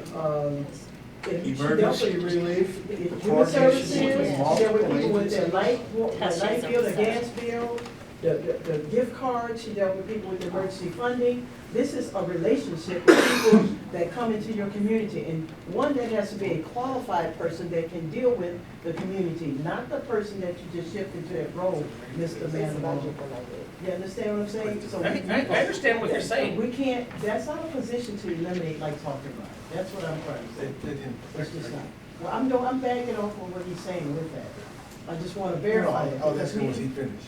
No, well, I'm not. Oh, I'm not. I think he was finished. I was just trying to say, he did, I don't think he knows the extent of what Rhonda did. Oh, I did. I do. Well, you only named a few things, and what I'm saying to that is you really know the back end of that. It's not like putting somebody else, I'm not trying to say the person, but I'm talking about the person, but the job that she did. You just can't put this reception and say that no, we're not gonna do that, try to say it, I'm gonna be quiet. Before you finish, can somebody clarify something for me? If community relations doesn't manage the outreach caseworker, why does it hit her budget? I'm a little confused, and I understand where Councilman Mandelbaum is coming from, because it hits her budget, but she gets no use out of it? I don't understand that. It's been, as some of these things consolidated, we used to have a human services department. Okay. Used to have a director, we had a PhD, we supervised volunteer students who were pursuing their master's degrees. We had a senior person, almost all of that. We had Harold, I could go through the staff, and it's been, Rhonda coordinated all of that. In our CDBG program, you have the administration of the block grant. Out of that, we had the chore program as a subset. I really think the outreach person should be in that group. And I did send Austin a text. Should have been caught. I think as these things downsize. At one point in the city's history, code was under community relations. So to Councilman Mandelbaum's point then, if you remove the caseworker from the title caseworker from her budget, does it now get replaced with the community specialist, that, not the manager, I guess? No, it doesn't. But this should, I think what he's saying is, it should just be sort of like under his pages, administration, because the person reports to Sherry that's under yours. So It it's, gets removed completely. but put place It's elsewhere, moved. it's Okay, moved. the money gets moved. Yeah. I'd like All to of spend some that time with moved. Austin. It should be under a different Wasn't page. it kind of a shift too, because we knew that her transition was coming up? Yeah. And we had to kind of decide who was gonna be under somebody, and it had to have some type of direction, so you figured out how to balance it. That's the crux of what we're doing right there. We haven't moved it yet. Right, remove it, because that person would not be under anybody, and there's nobody really to fill it now, so we just kind of, I'm not speaking for you, but I'm just asking, is that the logic behind some of what? That is part of the logic. I mean, when I started here, you had a full-time community development block grant. Now you got a part-time, you've been able to do it. We're getting struck, I can tell you, the last day, grant for $250,000 project, 1.2, all of that is someone who's knowledgeable of HUD systems. Right. I think there's a contractual way to do that. 3.15, that letter came last night. And as the money goes down, that means the positions and things do change. Because I remember with Rhonda, there were 3 people. There was Carol, there was Harold, Brenda, Sue, Brenda, Judith. Yes, there was like 5 people in that area. And as that money changes and that grant money changes, I mean, even when we came to get the CDBG money, there were 3 people working there. So you gotta shift And you had Terry and Case who worked with Terry. the services. Right. I mean, you had a whole bunch of, yeah, but, you know. but you're still kind of like, we're like here, but not really shifting anything. And I think every community has to have some entity that coordinates these social programs. Yeah. There is a trend. Mhm. Law enforcement is picking up some of these elements. Yes. I mean, and that's more of where you're teaching them how to, but the distribution of product in that, and, you know, and I think the combination of non-career part-time, I mean, how we're managing our CDBG program. I think that some of this needs to be revisited on how we're gonna restructure this, you know, because it's just, you know, it's a lot. I mean, because we have a person in a new position that still needs assistance in a lot of things that that department is just not quite developed, and we need to really revisit to get it structured right. You know? Councilman? Okay, so even with the outreach caseworker, I know that we talked about potentially moving it, would it be a level 2? Would it go down to a level 1? I don't know what that structure is, just, I don't need an answer now, just something to think about. And candidly, I'm thinking it might be a non-career or flex. I mean, and when you need to do something specialized for the outreach, maybe it's someone who's got, I mean, our Parks and Rec is doing an awful lot in senior geriatric programming. Angie, I had her with us at LTU when we were going through some aging in place exercises with the ARP. We're doing some things that are beyond Parks and Rec.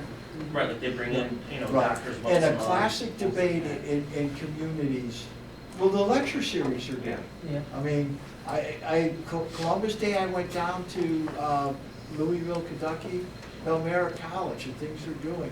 I was looking at the senior programming they're doing there, and we're doing it here once, twice a week, and it's all part of it. So I think this social service piece does need to be examined. You both have cited where we were through attrition as people retired in that. We've been slowly restructuring it. But, you know, I think the contracting out of the Section 8 program, so we no longer have that loss, your CDBG, I think that might be a good place. But I want to talk to some of my other managers about that too. So, All right, so then the same question goes with receptionist operator. You're saying that person doesn't report to you either. Is that gonna be moved out of community relations budget and appropriately placed?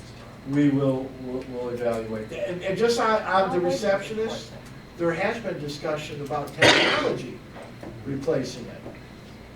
I mean, in the past, Okay, I see your face. Yeah, I don't know why that wouldn't report to our community director. But it, you know, I think it was when there It's was part a of vacancy for a while. But like I said, I think it needs to all be redefined.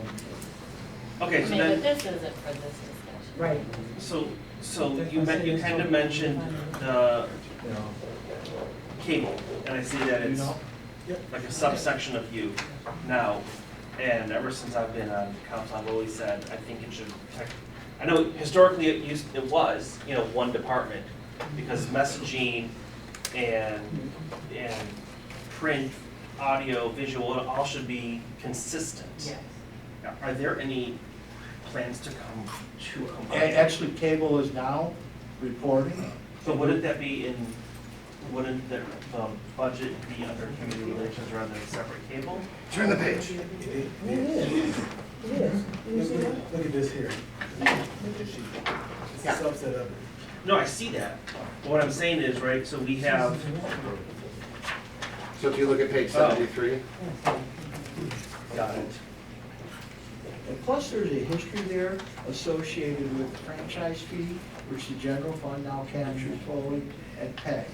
And that's if I miss, it's a segregated accounting on that. Correct. Yeah, so, The cable department is supported by PEG fees, and PEG fees have been shrinking as fewer and fewer people are cable TV subscribers. and I'm really proud of what's happened in cable.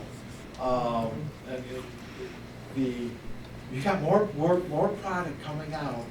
You're within your PEG fees, you're not going into balance, but that's gonna get tougher and tougher to do as more of us go to streaming and, you know, the revenues, and that's one of our legislative fights. You are so. going into balance. Yeah, we actually are planning on using approximately 90,000 of existing cable fund It balance. was 3%, we're down to 2.5%, and the legal battles are fighting, and our dear, you know, for those of us in the room who used to negotiate the franchise agreements, I miss those days.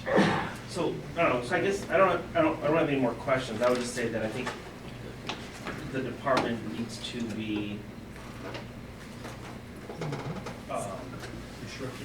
not restructured, but properly shown and had the proper budgeted employees in the correct area. So for example, if the receptionist is, which I still think should go under community relations because they answer the phone when people call, if that's not gonna stay there, then it should be moved. Same thing with, if we're gonna move the caseworker under housing, you know, we should just move the appropriate places, because now's the time to do that. Yeah, so I think it's very easy to move neighborhood services under administration. We're talking about one person and $5,800 in expenses in addition to personnel costs. Well, just the same thing that Austin's gonna bring back with the fire, we're going to show us new pages with what Do that. Moving, who? Moving neighborhood services under administration.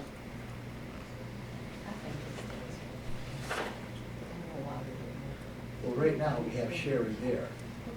Sherry is under there, but again, remember, we weren't planning on having Section 8. Right. Sherry still has Section 8 responsibilities because the city is ultimately responsible for those dollars For right now. neighborhood services, and for neighborhood services, what's the position we're talking about? So right now, we've got Human services? the existing caseworker position budgeted. Okay, right. So I'm also looking at the receptionist operator. So that is, I think that should stay within community relations. I'm comfortable with it there. And have that person report to Janelle. We could do, I mean, that's where it was historic, right? If there was another place, it could be central services. I mean, that would be, Right. but, and over the years, there have been internal discussions where managers were saying, oh, put this under me. But historically, it's been under, that is the face of Southfield, for me to agree with that. And then I agree, I think the outreach caseworker should go under Sherry because she deals with that, at least for now, because she deals with that, the Section 8 stuff and has a better handle on it. And the neighborhood groups. Right. Okay. I'm done. Cable TV. Cable TV on page 72, as Mr. Zorn pointed out, their primary source of revenue is PEG funding, and that has been decreasing over the past few years. Total revenues are budgeted at $389,000. Total expenditures of just under $479,000, with 3 career positions. Councilwoman Bland. So our expenditures are more than our revenue for. That is correct. So- And how do we foresee turning that around, or at least getting us to split even? We're spending more money than we're making off of cable TV. So what is the proposed plan to, I mean, because that's still a 6-figure deficit, correct? But it's about $90,000 that Yeah, we'll be using, yeah. Correct. So what does that look like? So right now, at the end of June 30th, 2025, Cable had fund balance of just over $500,000. Okay. And the way that cable's been operated over the past several years is with the knowledge that the PEG fees have been decreasing, and we would have to rely more and more on fund balance as we progress. Is that sustainable? Not in the long term, no. Right. So I guess my question is, the cable TV gives people accessibility to see our meetings. Is that its main function? I'll let Director No, Hicks it address is that. also still used as a way for the community to know what's going on. They have the Southfield Now, they promote any events that we're doing throughout the city. So some people still watch it, and even if you don't have cable services, they also have a YouTube channel that they operate. And we have also started incorporating them into supporting our social media functions for community relations for the city. So I guess my question is, are there metrics to show what the viewership is?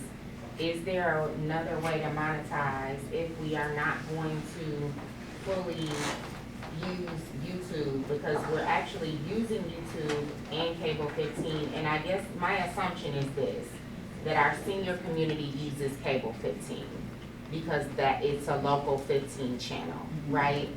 And so we want to continue to service our senior community, but a deficit of almost $100,000 a year is major. You'll be at almost $500,000 that you're putting out, $500,000 you're putting out using your general fund to supplement over the next 5 years, and I don't hear that we have metrics. So we don't know how many users are actually using Local 15, and is it at peak times, right?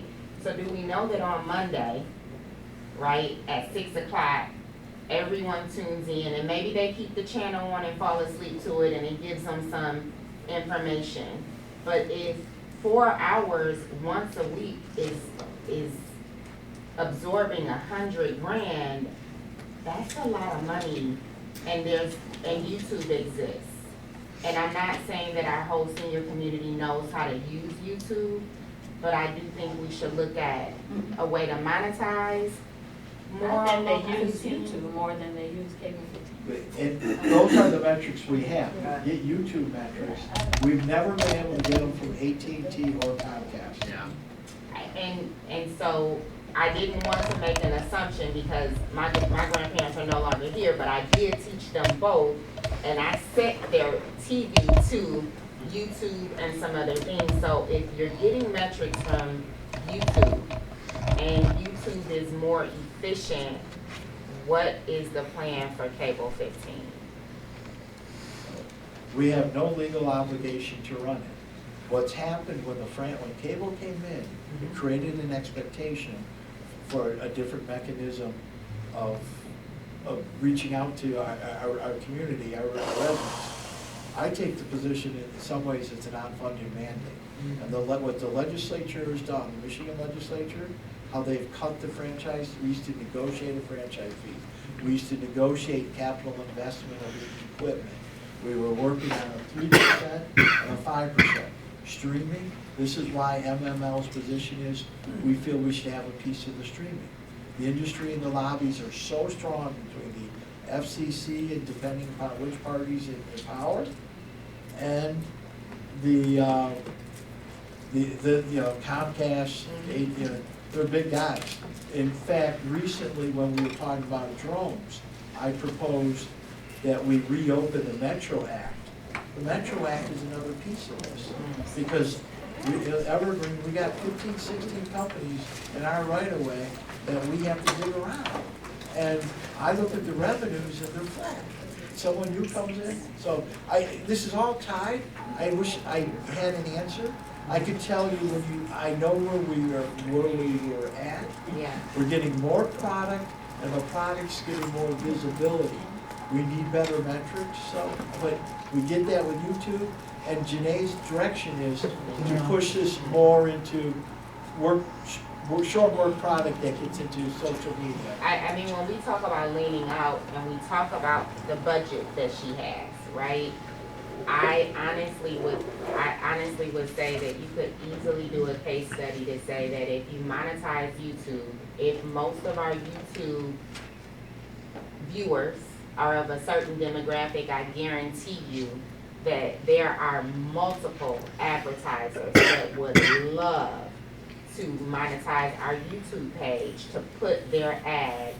Also, there's probably another way to use that $100,000 to help her push out information to our senior community. So I'm just throwing that out there because that is a heck of a deficit to pay for something that might not be feasible anymore.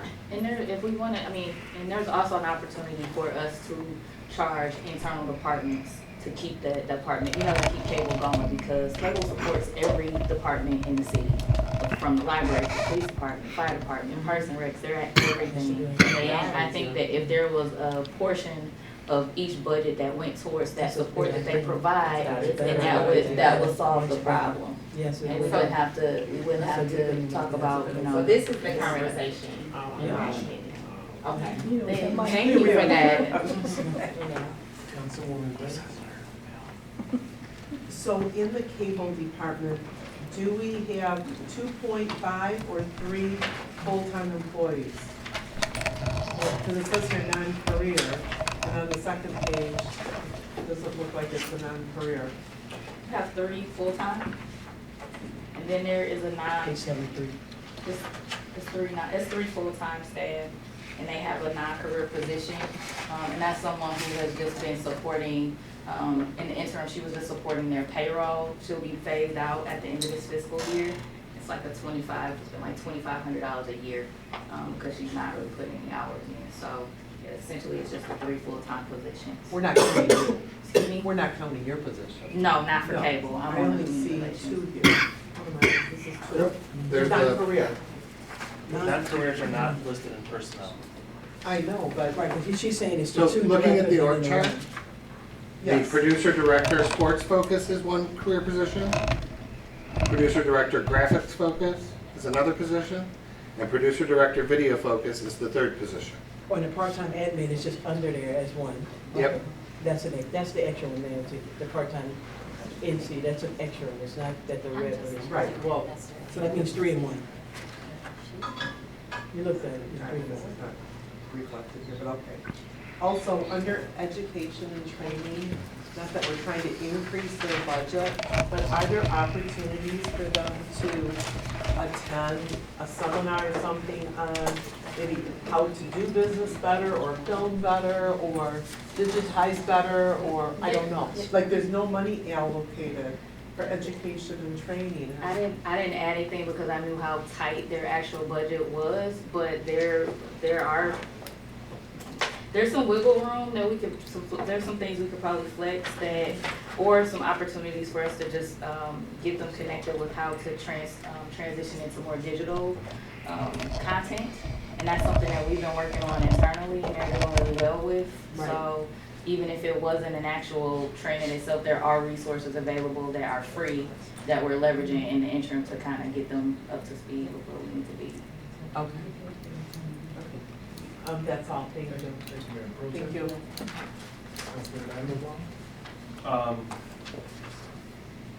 Yes. I wanted to look at the comments there, so. Just two quick things. One, again, I've always asked, maybe now that we're gonna oversee. I think, as Councilwoman Bland mentioned, with the YouTube, when I direct people to the YouTube channel, people have a hard time finding it because they look for City of Southfield. And it's listed as Southfield Cable 15. At least I got them to add the name Southfield on there. It used to just be Cable 15. I'm just gonna put in another plug that I still think it should be labeled as City of Southfield because that's our official channel. Yeah, I didn't know if that was something I could do, but I agree. I didn't know if that was like I see the branding everywhere. I didn't know if it was something that could not be, but I agree. It does make it a lot easier to navigate and find. Very good. I've been on the back end of the website cleaning that up and reorganizing just like department names. And when I got to them, I still like 3 or 4 different ways that it was written on, even on the webpage, so I absolutely agree, and that's something that we can do. Okay, and then your 3 producer directors, they each have a different focus, but do they ever, I mean, I'm assuming they work together and, They do. you know, does the one who's sports focused ever do other things than sport? He does, so that's, the title is a little dated. That was something he did in the past. He's been supporting a lot of our social media efforts, so he's been creating the long form content for the channel. We've been having them cut it up so that it could also go on like our social media pages, where there'd be like the art exhibits or touch a truck, things like that. So he's been doing more of the social stuff. as opposed to sports, but they all work together really well. And they all kind of balance each other out so that they can be here at all different times to record different meetings and things of that nature and get the editing done and things out. So would it be fair to take out the focus as part of the org chart? Absolutely, we can. Okay, Yeah. that was all. Councilwoman Haynes? Are they all in the same, are they all at the same level, the director? What's on there? She just said. Yeah, They're all the same they're all the grade, same. but not the same Same staff. stuff. Right. And this new person, that if you were to get this person, this community communications manager, would you still maintain the position over the cable? And you would be on still both, and they would be up under you in the communications? Yeah, I would Okay, still so you're manage. still gonna maintain? Yeah, absolutely. Okay. Yeah, they would just be able to help support some of the work at a higher level.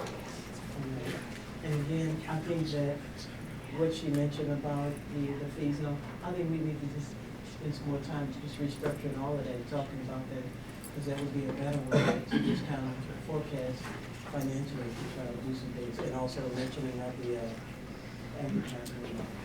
I remember when in previous budgets, they used to use like $1 million a year Yes. in fund balance for cable. They also have a lot more staff. Right. Yeah, a lot more stuff. A lot more stuff. But that takes me back to, when you look at that, the productivity, the work, the product, and the visibility of the product. I can explain that too. I think that needs to be. Oh, yeah, that's what I say, that's what I say, it's some stuff. Yeah. Oh, it's in.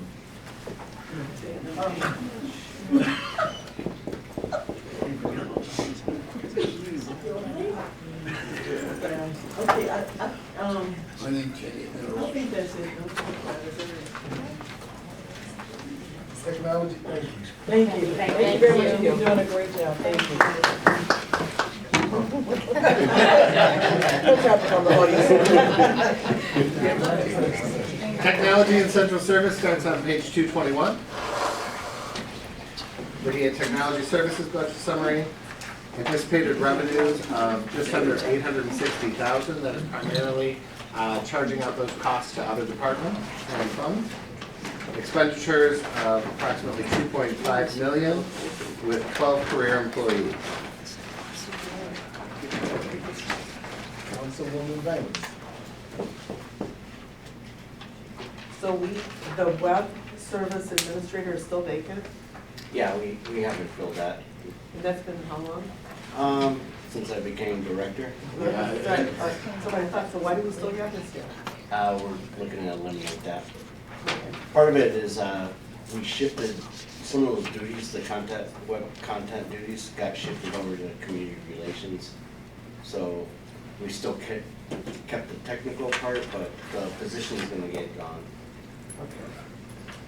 Should that be gone in this budget year, or? Well, do we need to eliminate a person, or do we need to revamp that position?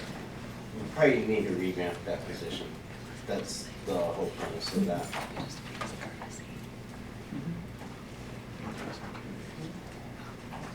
And then there's, no one on the help desk? No, because we actually have two other support technicians that actually man the help desk, but we're looking to hire the help desk attendant position to help flex those other positions around.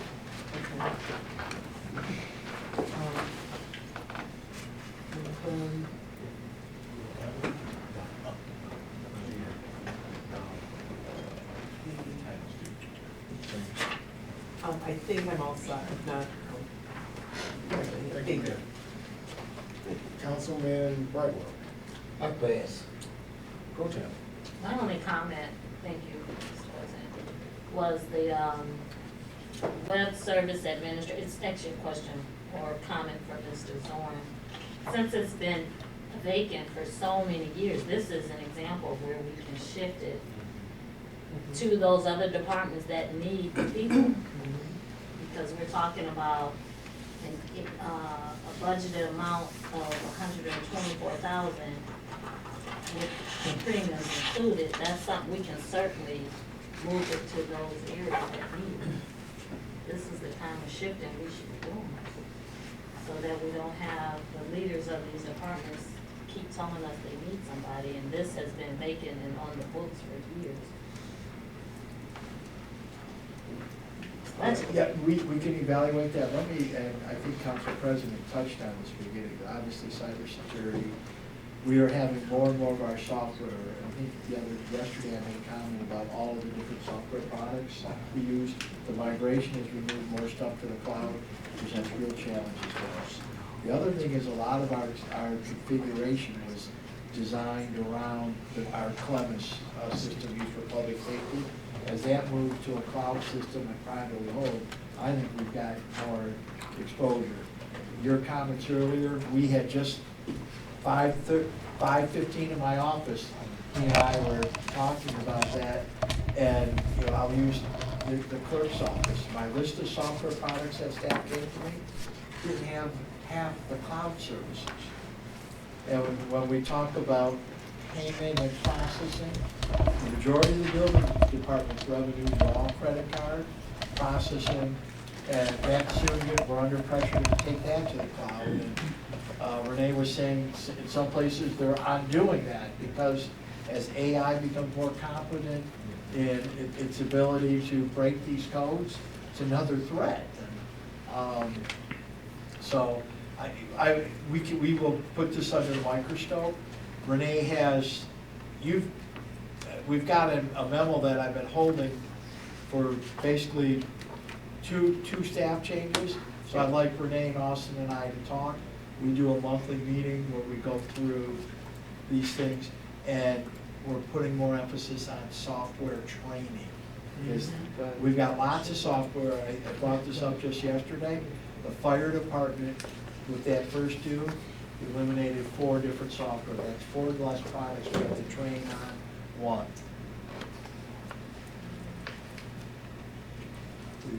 Okay, because I was gonna say, I wouldn't We're have a gonna comment do, if we're it gonna wasn't do what you still suggested, shown. because it's good. Okay. Just either move it and use it somewhere. Yep. Thank you. Councilman, Madam Ramon? I know that we've talked about, we just talked about better use of technology. I know I brought it up, I know the president's brought it up about moving more people to Teams, getting rid of their desk phones, things like that. Is that? So we are moving everyone onto WebEx calling. So right now, as with our phone, I can get all my desk calls on this cell phone and make calls from my desk phone on this phone. So that's eliminating desk phones. Well, the need to buy more equipment for desk phones, the program can actually run on our computers, it can run on a tablet, wherever. Okay. So part of that But that's is the goal, moving to towards that. slowly. Okay. And then once we move into that, we're going to try to eliminate our cell phone bills of actually issuing out cell phones to the city. Because then we can just say, here, just load the app, sign in, and you can use your personal phone for it. Okay. And then I think it was maybe last year where we authorized a purchase for better computer security, where we would have put your badge into the computer to get it to work. These, Yes. we're still rolling them out. Okay. We had a little pullback from policy to get that pushed through, But that's still going forward. but it's going forward now. Okay, and then do you have enough money for all the software licenses? And I say that because my Microsoft expired, or my Windows, so before you leave, if you don't mind logging in and updating it for me, I'd appreciate it. Actually, every employee, when they log in to Office, they get 5 installs anywhere. So if you can log into your stuff and log in with your own city credentials, you get Outlook, Word, all that. No, well, when you're done, if you don't mind. Okay. That's why I asked. I'm done. Thank you, sir. Councilwoman Hayes? Councilwoman Blair? So I'm looking at the education and training, the budget versus the actual. And, you know, throughout the years, you literally spent on average 15% of your budget on on education and training. And so I'm wondering, is there a why, like, for example, I heard you say software services, you want more education and training, right? So when I look at the budget for this year, it's at 14,000, you used 1,500 last year, and your budget was 18,000. Do you had it in case something new comes along? Just trying to understand. Well, some of that was involved with budgeting for travel too, which Okay. we actually never ended up doing just because of the time we're supposed to be registered for the event Okay. to the time the budget gets passed doesn't really coincide. It hasn't been coinciding, so we've been using it for shorter, smaller training events that we can send somebody to that doesn't cost as much. Okay. That was the only question that I had, thank you. Central services. Central services, total expenditures estimated at $820,000 with 3 career employees.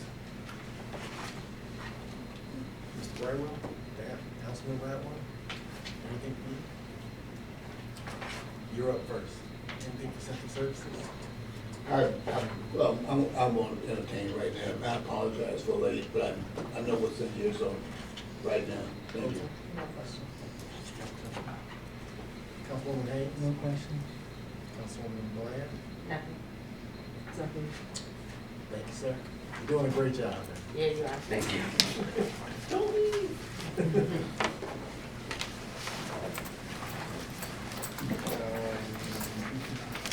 Parks and Rec.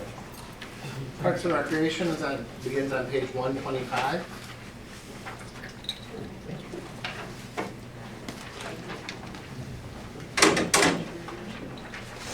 Revenues are estimated at a little over 9.8 million. Total expenditures of approximately the same, with 30 career employees.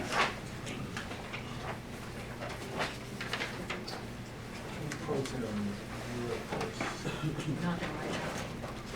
Councilwoman Hayes?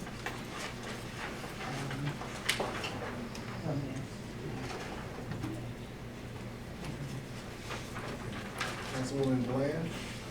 So I only have one question, and that's about, and I kind of posed this to Terry a little while ago, but our baseball fields, things of that nature.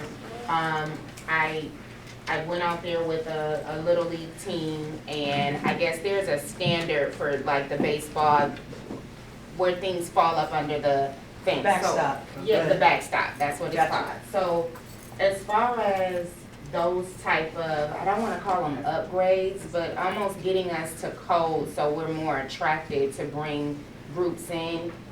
Is that in your budget, like, or they asked, can you get sponsorships, right? How does Right. that work with us kind of upgrading our fields, our parks, all that good stuff? Love you for asking that question. So when you sent that email over, did a little homework this week. So you know we have 19 facilities and parks. Yes. And we have a lot of ball diamonds in our parks that are inactive.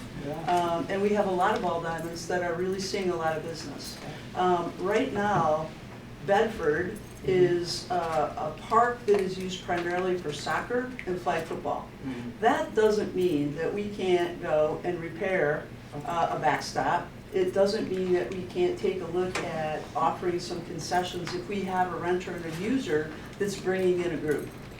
However, what it does make us do to some extent is follow our CIP, right? Okay. And so to answer your question, as I have been directed to be brief from Austin, is our CIP speaks to each individual characteristics of the parks. So backstops are 80 grand.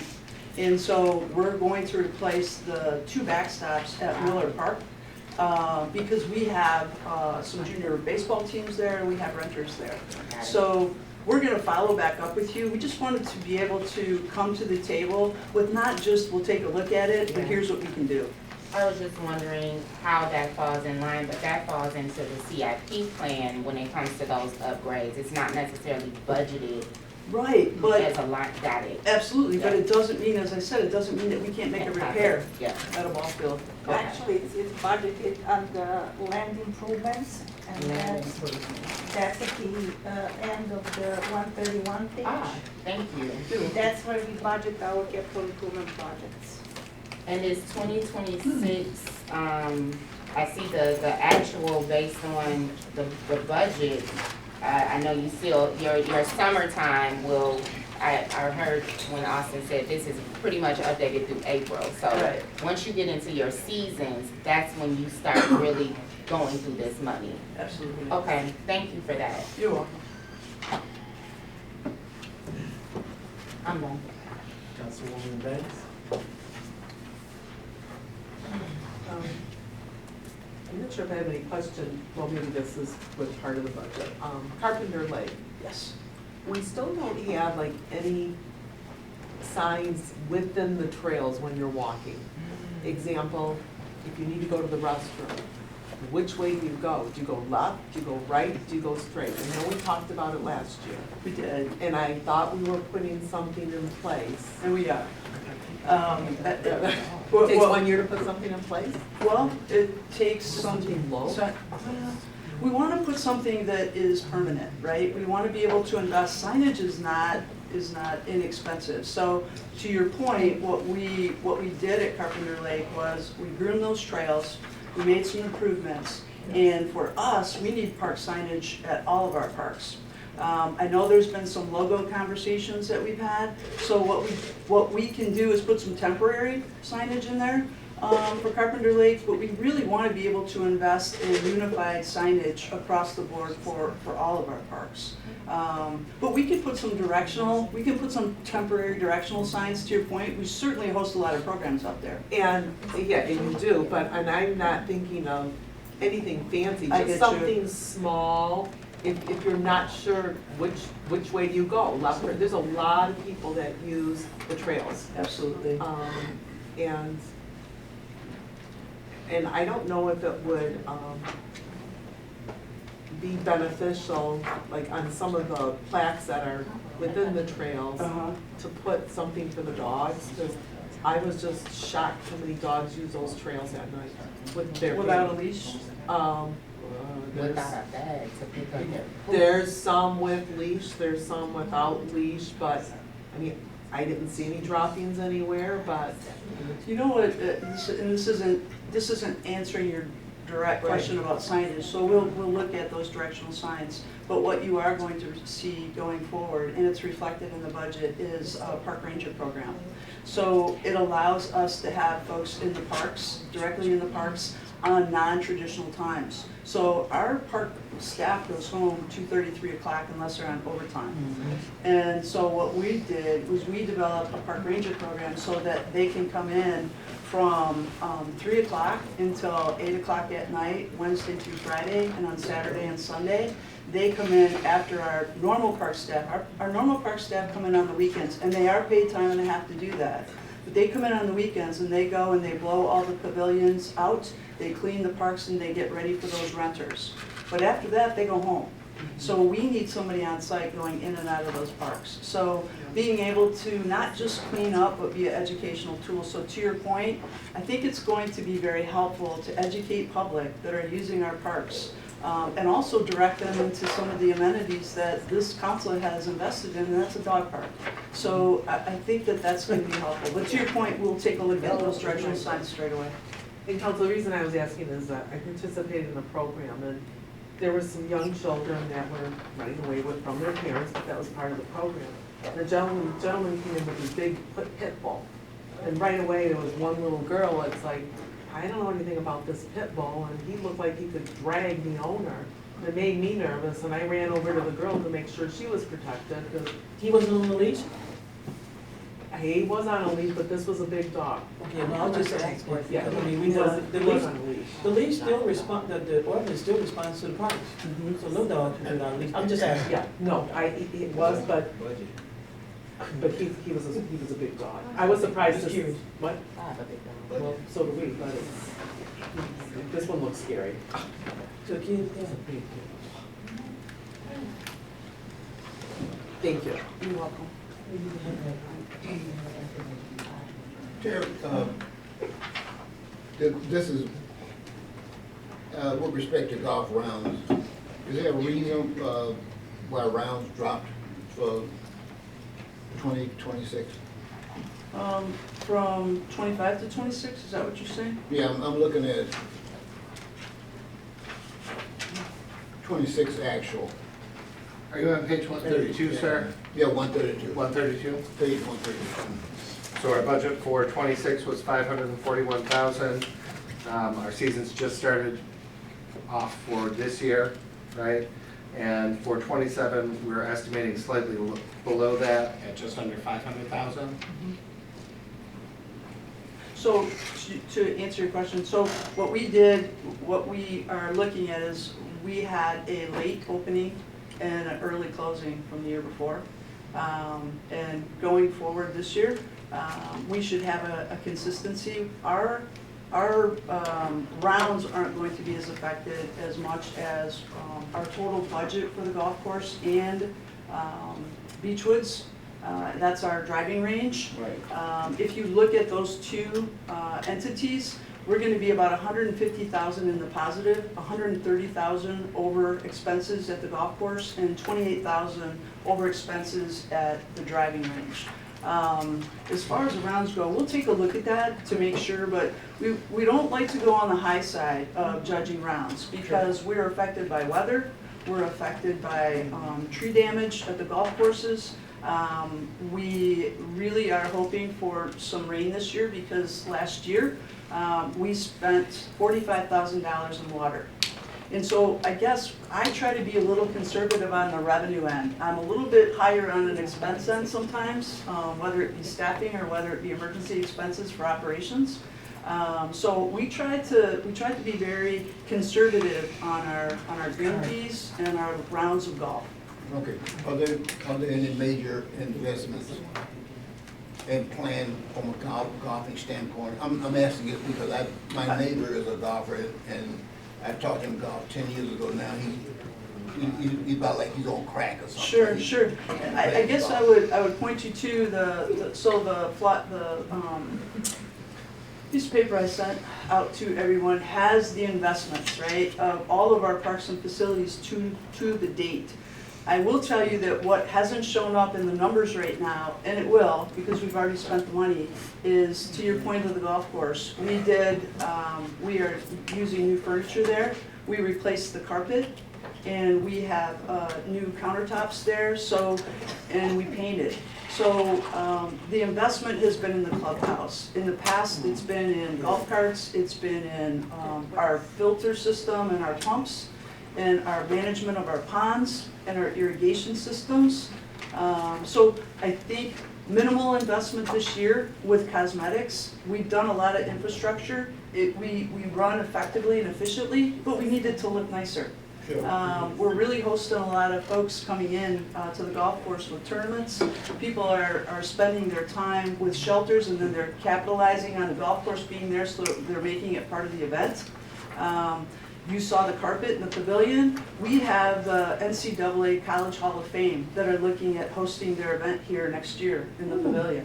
So it's really important that we make this board, this council is very much on board with making things accessible and getting them in the door, but it's really important on how we treat them and how the place looks. And so to your point, we want to be friendly, we want to be upbeat, we want to have staffing out there, but at the same time, structurally inside, we need it to look good. So yes, we did some cosmetics there, and there you'll see a new TV up there, which was at a minimal price, cost to us. We worked with purchasing. We really try to get as much money or try to get as much bang for the city's dollars because we're responsible. And we wanna be able to stretch that, so. Yeah, and I agree. As you perhaps might be aware, I have a friend that comes in every once in a while, and he and I go out, and he's impressed, and this guy's played in some of the better courses in California, Arizona, those kind of things, so. I think, and I'm gonna be honest with you, I probably shouldn't, but, sorry, Austin, because we may come later with this, but we hesitated putting those pavement for the carts. It's not blacktop all the way through, we did the crushed. We were trying to be flexible to any development on the golf course, but if any capital improvement comes in the near future, it probably will be for those paths. Okay. Thank you. Thanks. Councilman Allen? You started. I thought I started. I started. I know none of us I started. think I started. Oh, I thought you started. You stay. That's what Terry just said, I started. Yeah, I thought I did. No, I was trying to tell him to get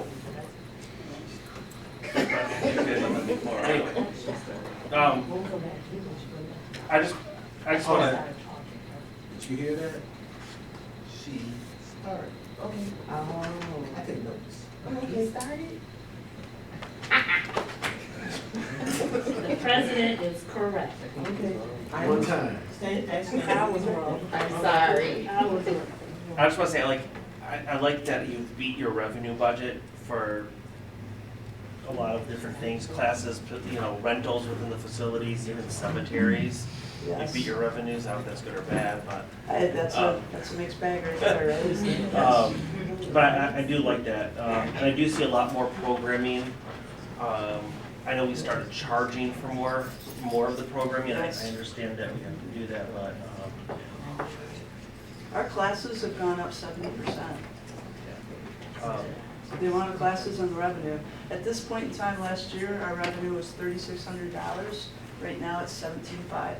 And that's just classes. So that's the diverse programming that we talked about last budget year, right? In the different age groups. So whether it's gymnastics or whether it's quilting or whether it's, we've got some, knitting classes. I mean, we really are looking at all ages. yeah, I see a lot of the things you're doing, so that's all. I don't have any questions on your budget, just wanna compliment you on Thank you. getting that revenue. That's the programming team and the facilities team for sure. It's And I'm really definitely looking good. forward to that softball field Yep. being done. Oh, LTU? Yeah. So one of the things that I had asked Director Fields earlier this week, because we have an agenda item on Freeway Park. And my question was, not necessarily anything related to Freeway Park, but what remediation, what things have we done to all the parks over the last year or a couple of years, right? Because I just, we get a few people who consistently come to the podium that say, this is wrong and that's wrong. And I just wanted to better arm us, make sure that from a budget perspective, do we have money in the budget to do some of those remediations for things that are being asked of us consistently? Oh. And the other question would be is, how are we communicating, like Freeway Park's gonna have A, B, and C, That's different, has a different persona than this park over here. So people know that they can go to various parks to get different amenities. I'm not sure if we do as well of a job, it's not a negative. I understand. How we communicate out what each park has and does versus the others. Sure. What work we've invested over the past couple of years and what's coming, future, like coming attraction. Sure. Do we have money in the budget to support the things that I'm asking? We do. We bring the CIP program to you, but we do that 5-year CIP, and that's based on what we see in the master plan from our community. That's based on the surveys that you've asked us to do with our users that come into the facilities, whether they're a rental or whether they're a program person. And so based on that input, we developed that CIP plan. Now, I will tell you that much like Anything else, it's a plan, and things can change. So you'll see, for instance, in the budget this year in front of you, I think we have $1.2 million of CIP projects going forward.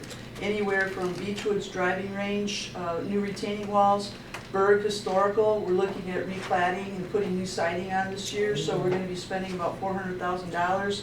We're still working with Renee here about cameras, especially at Carpenter Lake, but that's in our CIP. Shade structures for the dog park as phase 2. So it comes to $1.2 million. That doesn't necessarily mean that during the budget year something happens differently, you direct me to do something differently, or we have a situation where we have some funding available from a grant and things might change. This CIP is a placeholder to say, if we have the funding, we're gonna do this program.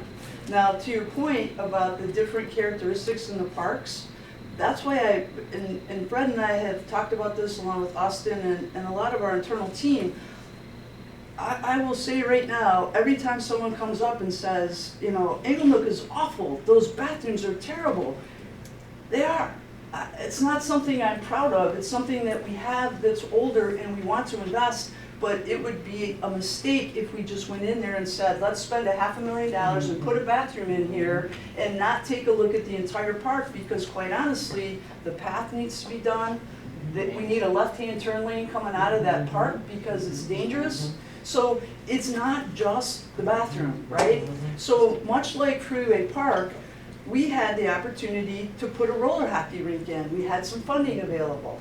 And I said, that's great, and I don't know if people think that I enjoy saying no, I don't. What I do enjoy is making sure that we're fiscally responsible when we do put an amenity into one of our parks. So with Freeway Park, we have MDOT restrictions, we have the Lincoln Nature Preserve property, and so whatever we do there, we have to make sure that once I put this roller hockey rink in, we don't come along later and say, man, I wish you would have put that 150 feet over, because we have an opportunity for some trails here. So what we do on something like Freeway Park is we do a master plan, and we have the community come in and tell us what they want. Now with Inglenook, I don't have to have anybody come in and tell us what they want. We know they want a bathroom, they want a path, and they want a new playground. And that's going to be about $1.8 million.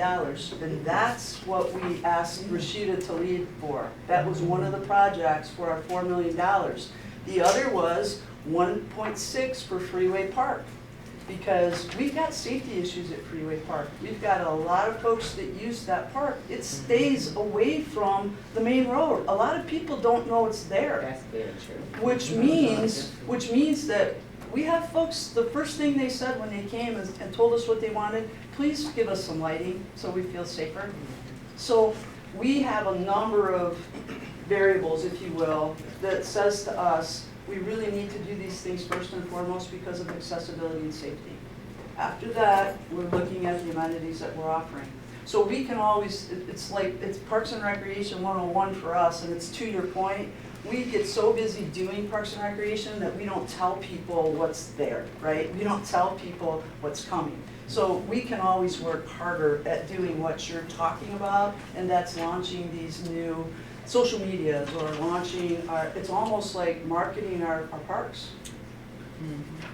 So to that point, if you look at the Parks and Rec guide, I think it's one of the back pages that lists every park and what's available at each park, Right. whether it's walking trail, ball fields, different. So it does. Sure. There's it's like a grid that's in the back of every Parks and Rec magazine.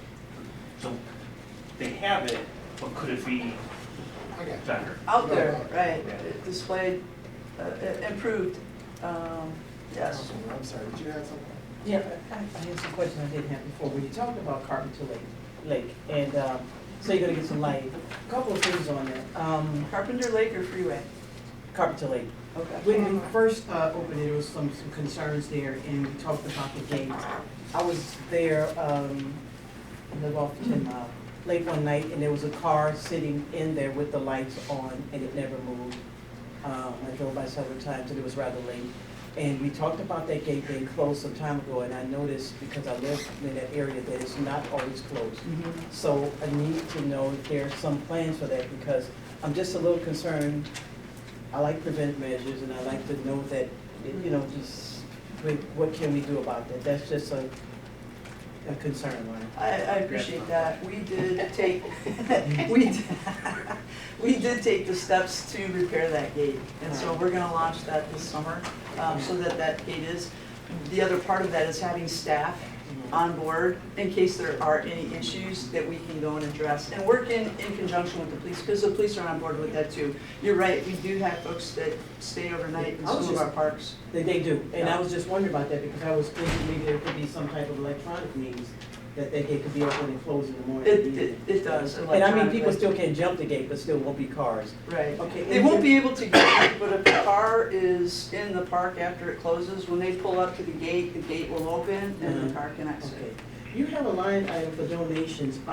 Where do some of those donations come from and what are they for? They're- And how are you able to receive and not receive donations? Sponsors. Okay, I'm asking for. Yeah, absolutely, sponsors. To Councilwoman Bland's question about can we have folks from the community or businesses invest in our parks and our facilities and our programs? Absolutely.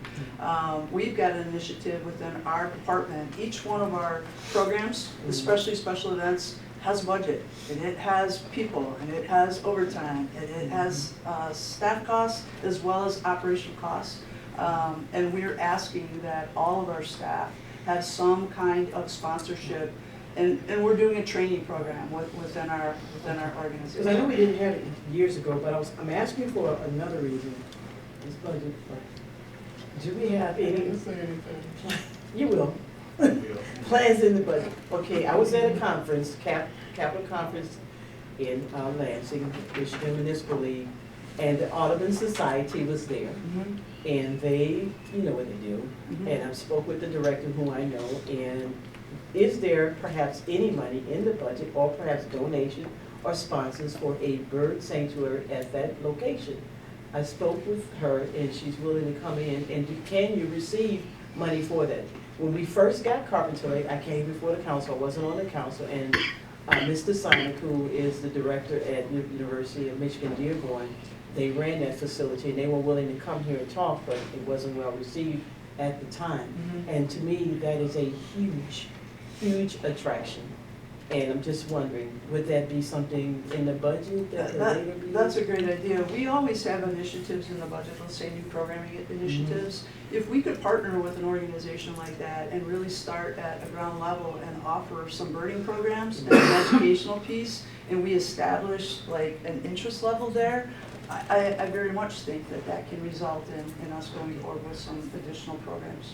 Okay, and also, I know you talked about the park rangers. Yes. Is there a possibility, I know we're talking about some things changing with code enforcement, that we could get some volunteer park rangers like Ms. Robinson and somebody, just residents to help monitor these assigned to parks, even if it's in their neighborhood, seriously, that empowering the residents to really, that way we don't have to pay staff, you know, because, I mean, your guys can come out at 11 o'clock or whatever, we gotta pay them. And if we empower some of our residents to be trained to be what to look for, even if it's a drive-by, can we institute some type of program that may do that? And I'm not joking saying this about Ms. Robinson, because she's been diligent, and rightfully so, because if she's going there, that's a person that can tell you what's going on. And we do need eyes and ears in our city. Is there a possibility, but not necessarily, that's a liability. No, I'm just asking. But I'm just saying, as a volunteer, when you, I mean, I noticed that they have that in other communities, volunteer for different things. I'm just saying, we have volunteers for different things. Absolutely, and to answer your question as briefly as I can, I don't know that I would put a volunteer to be our eyes and ears in the park system. However, I'm not saying that abandoning that entirely. I can tell you that we have developed in the last 6 months to 8 months a volunteer program, and we're partnering with the school system. And so Holly is running a volunteer program so that we can have people help us at some of our special events that cost a lot of money, that we have full-time presence there, because you can't put a volunteer by themselves. Right. When we have folks that approach us and say, hey, our business wants to come out and we want to clean up a park, we always say, yay, and then we say, what day is it? Because we're hoping it's not on a Saturday or Sunday, because we have to have our maintenance folks there with them, whether they're using a picker, whether they're You said using. for the we- event, Right, so we have to manage Right. them. And what I mean by that, not necessarily, I'm talking about somebody just to be the eyes and ears. Oh, absolutely. You know, We to do just kind of have a, a person just designated, because I mean, we keep hearing the same thing, and Sure. you know, because in the wintertime, people still walk and what have you, and I mean, that's an issue. And also in reference to that, is there going to be some allocation for a person to be there, like you said, paid during the time when, I don't want to say off-season, but at those parks, to make sure the bathrooms are still kept up? oh yeah, it's us and facilities, to be honest Okay. with you, and that incident at Englewood was, it's terrible, right? And I have to tell you that we clean up messes like that on a regular basis, whether it's us or facilities. So, did we learn that when it's early in the spring season and it gets hot really fast and there's a lot of people that are using the park straight away, we can't count on the people that are giving us those services to do it. We have people go into that park twice a day and do those bathrooms. And for whatever reason, they didn't. But they do have a sheet and a mandatory, it's part of our To standard write procedures, down. where they're Okay. checking it. This is the Make sure time that it they were was, there. yeah. Because anybody can take pictures, right, and show that. We want to make sure that that doesn't happen again. And Councilwoman Glenn just kind of brought it to my attention, I haven't been in the park in a minute, but she was talking about the excess of people not leaving, not taking care of their dogs. Yeah. And, I mean, how. That's an educational piece that we need to focus on there. That goes back to the signage, right? Right. And also having That's what I'm those, saying, it's on the having it signage. right at their fingertips, Right. those bags. Because I know right? you had the box, the Yep. containers there and Yep. things like that, so that was. Sometimes that isn't enough for folks. Within, the last question, within the golf course, is there something within the deed restriction that does not allow for that place to be sort of like a, I don't wanna say social place, but I know we had an event there one time with the Are you ladies that talking were about the golfing. clubhouse? Yeah, Okay. it's kinda like, I know you said you were making some improvements, but. Mhm. The improvements that we make are for the very busy season that we have, 7-day-week operation, but what it does allow us to do is to use it as a rental in the off-season. So we'll Director do Fields, that. thank you for putting that chart together. I think it's Absolutely, very, very helpful. absolutely. Appreciate you all. Thank you. Thank you. City you. Treasurer. Thank you. City Treasurer is on page 63.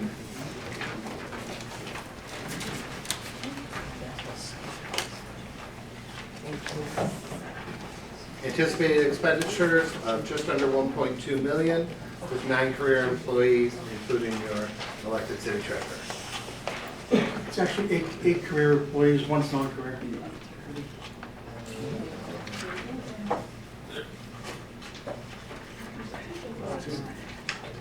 I mean, the other one's an empty spot anyway. But, So, you have, on the positions page, you'll see the positions over there. You have the city treasurer and deputy city treasurer, investment tech, then finance aides, cashiers. You got 2 of each of those, and then tax clerk. And then we have a special project advisor who's it's a non-career person on that one. So they're, It's a non-career. There's still nine. yep, so there's 9 full-time positions, including you. 9 full, not, It's missing one. 8. It is missing one. There's 8 Numbers and don't add 9. up. He's right, it's missing one. Nine. 9 and 2 is 11, then it's 10. Is that a- No, not Treasurer's career. office coordinator? Oh, we. Yeah. Yeah, it looks like a heading, it's a position. Got it. That's what it, that's what, sorry, that, it wasn't on the chart, that's what. Nothing. Councilwoman Banks. Sorry about that. Thank you very much.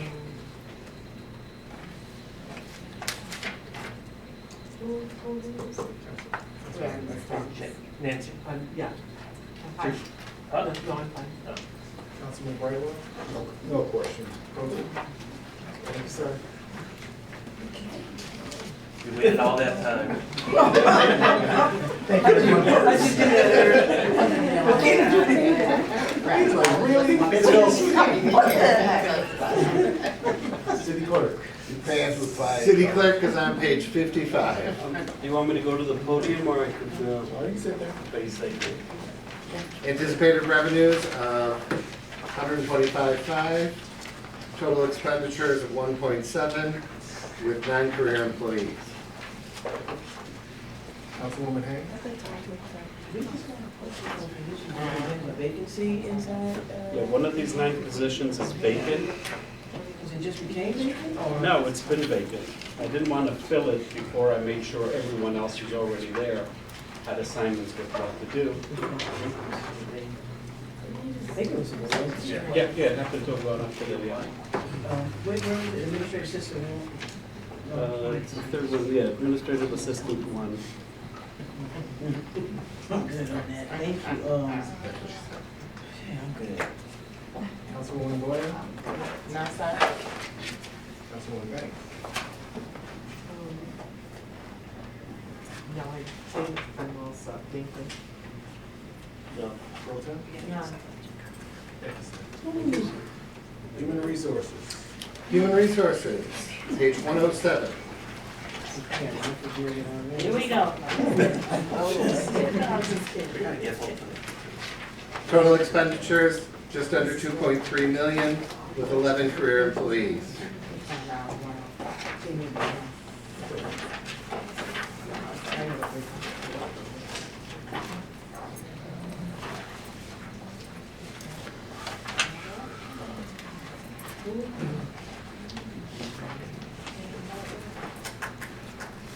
We are on Shanti.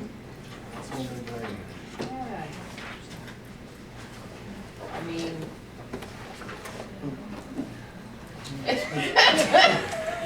I'm sorry, good evening. I feel bad, 'cause, you know what, I'm gonna go ahead and say no.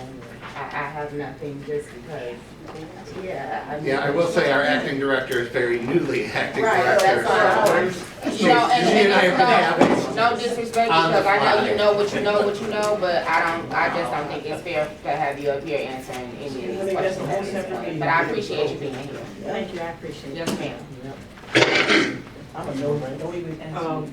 And I do have some questions, and if you can't answer it, that's fine, I respect it. First of all, thank you for stepping in. Thank We appreciate it. For the education and training, do you know why that's like up $70,000? I can answer that. Thank you. Yeah, so that education and training does not just cover education and training for the HR department. It covers the education citywide that the HR department puts on. We have tasked the DEI and training manager with additional trainings, especially as it relates to all the software that we use around the city. And she's doing a great job of coordinating, putting that together to get training out to all the staff. So, Supervisors Academy and.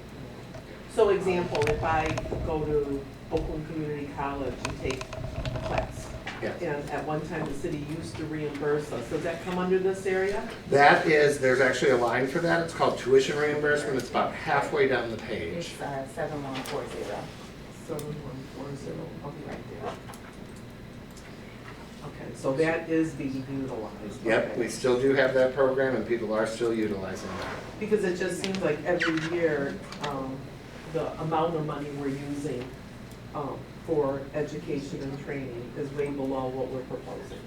I mean, if you look, we actually spent almost 40,000 in 2006, 46,000 in 25. I don't know what happened in 24, it was 86. So that was why I was asking. Yeah. Why it's so high. So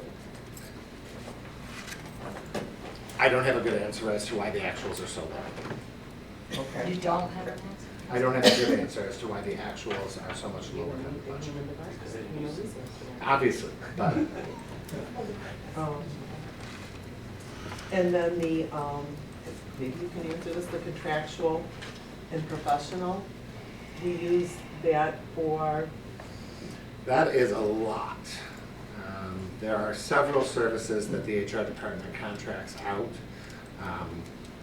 Basic, task,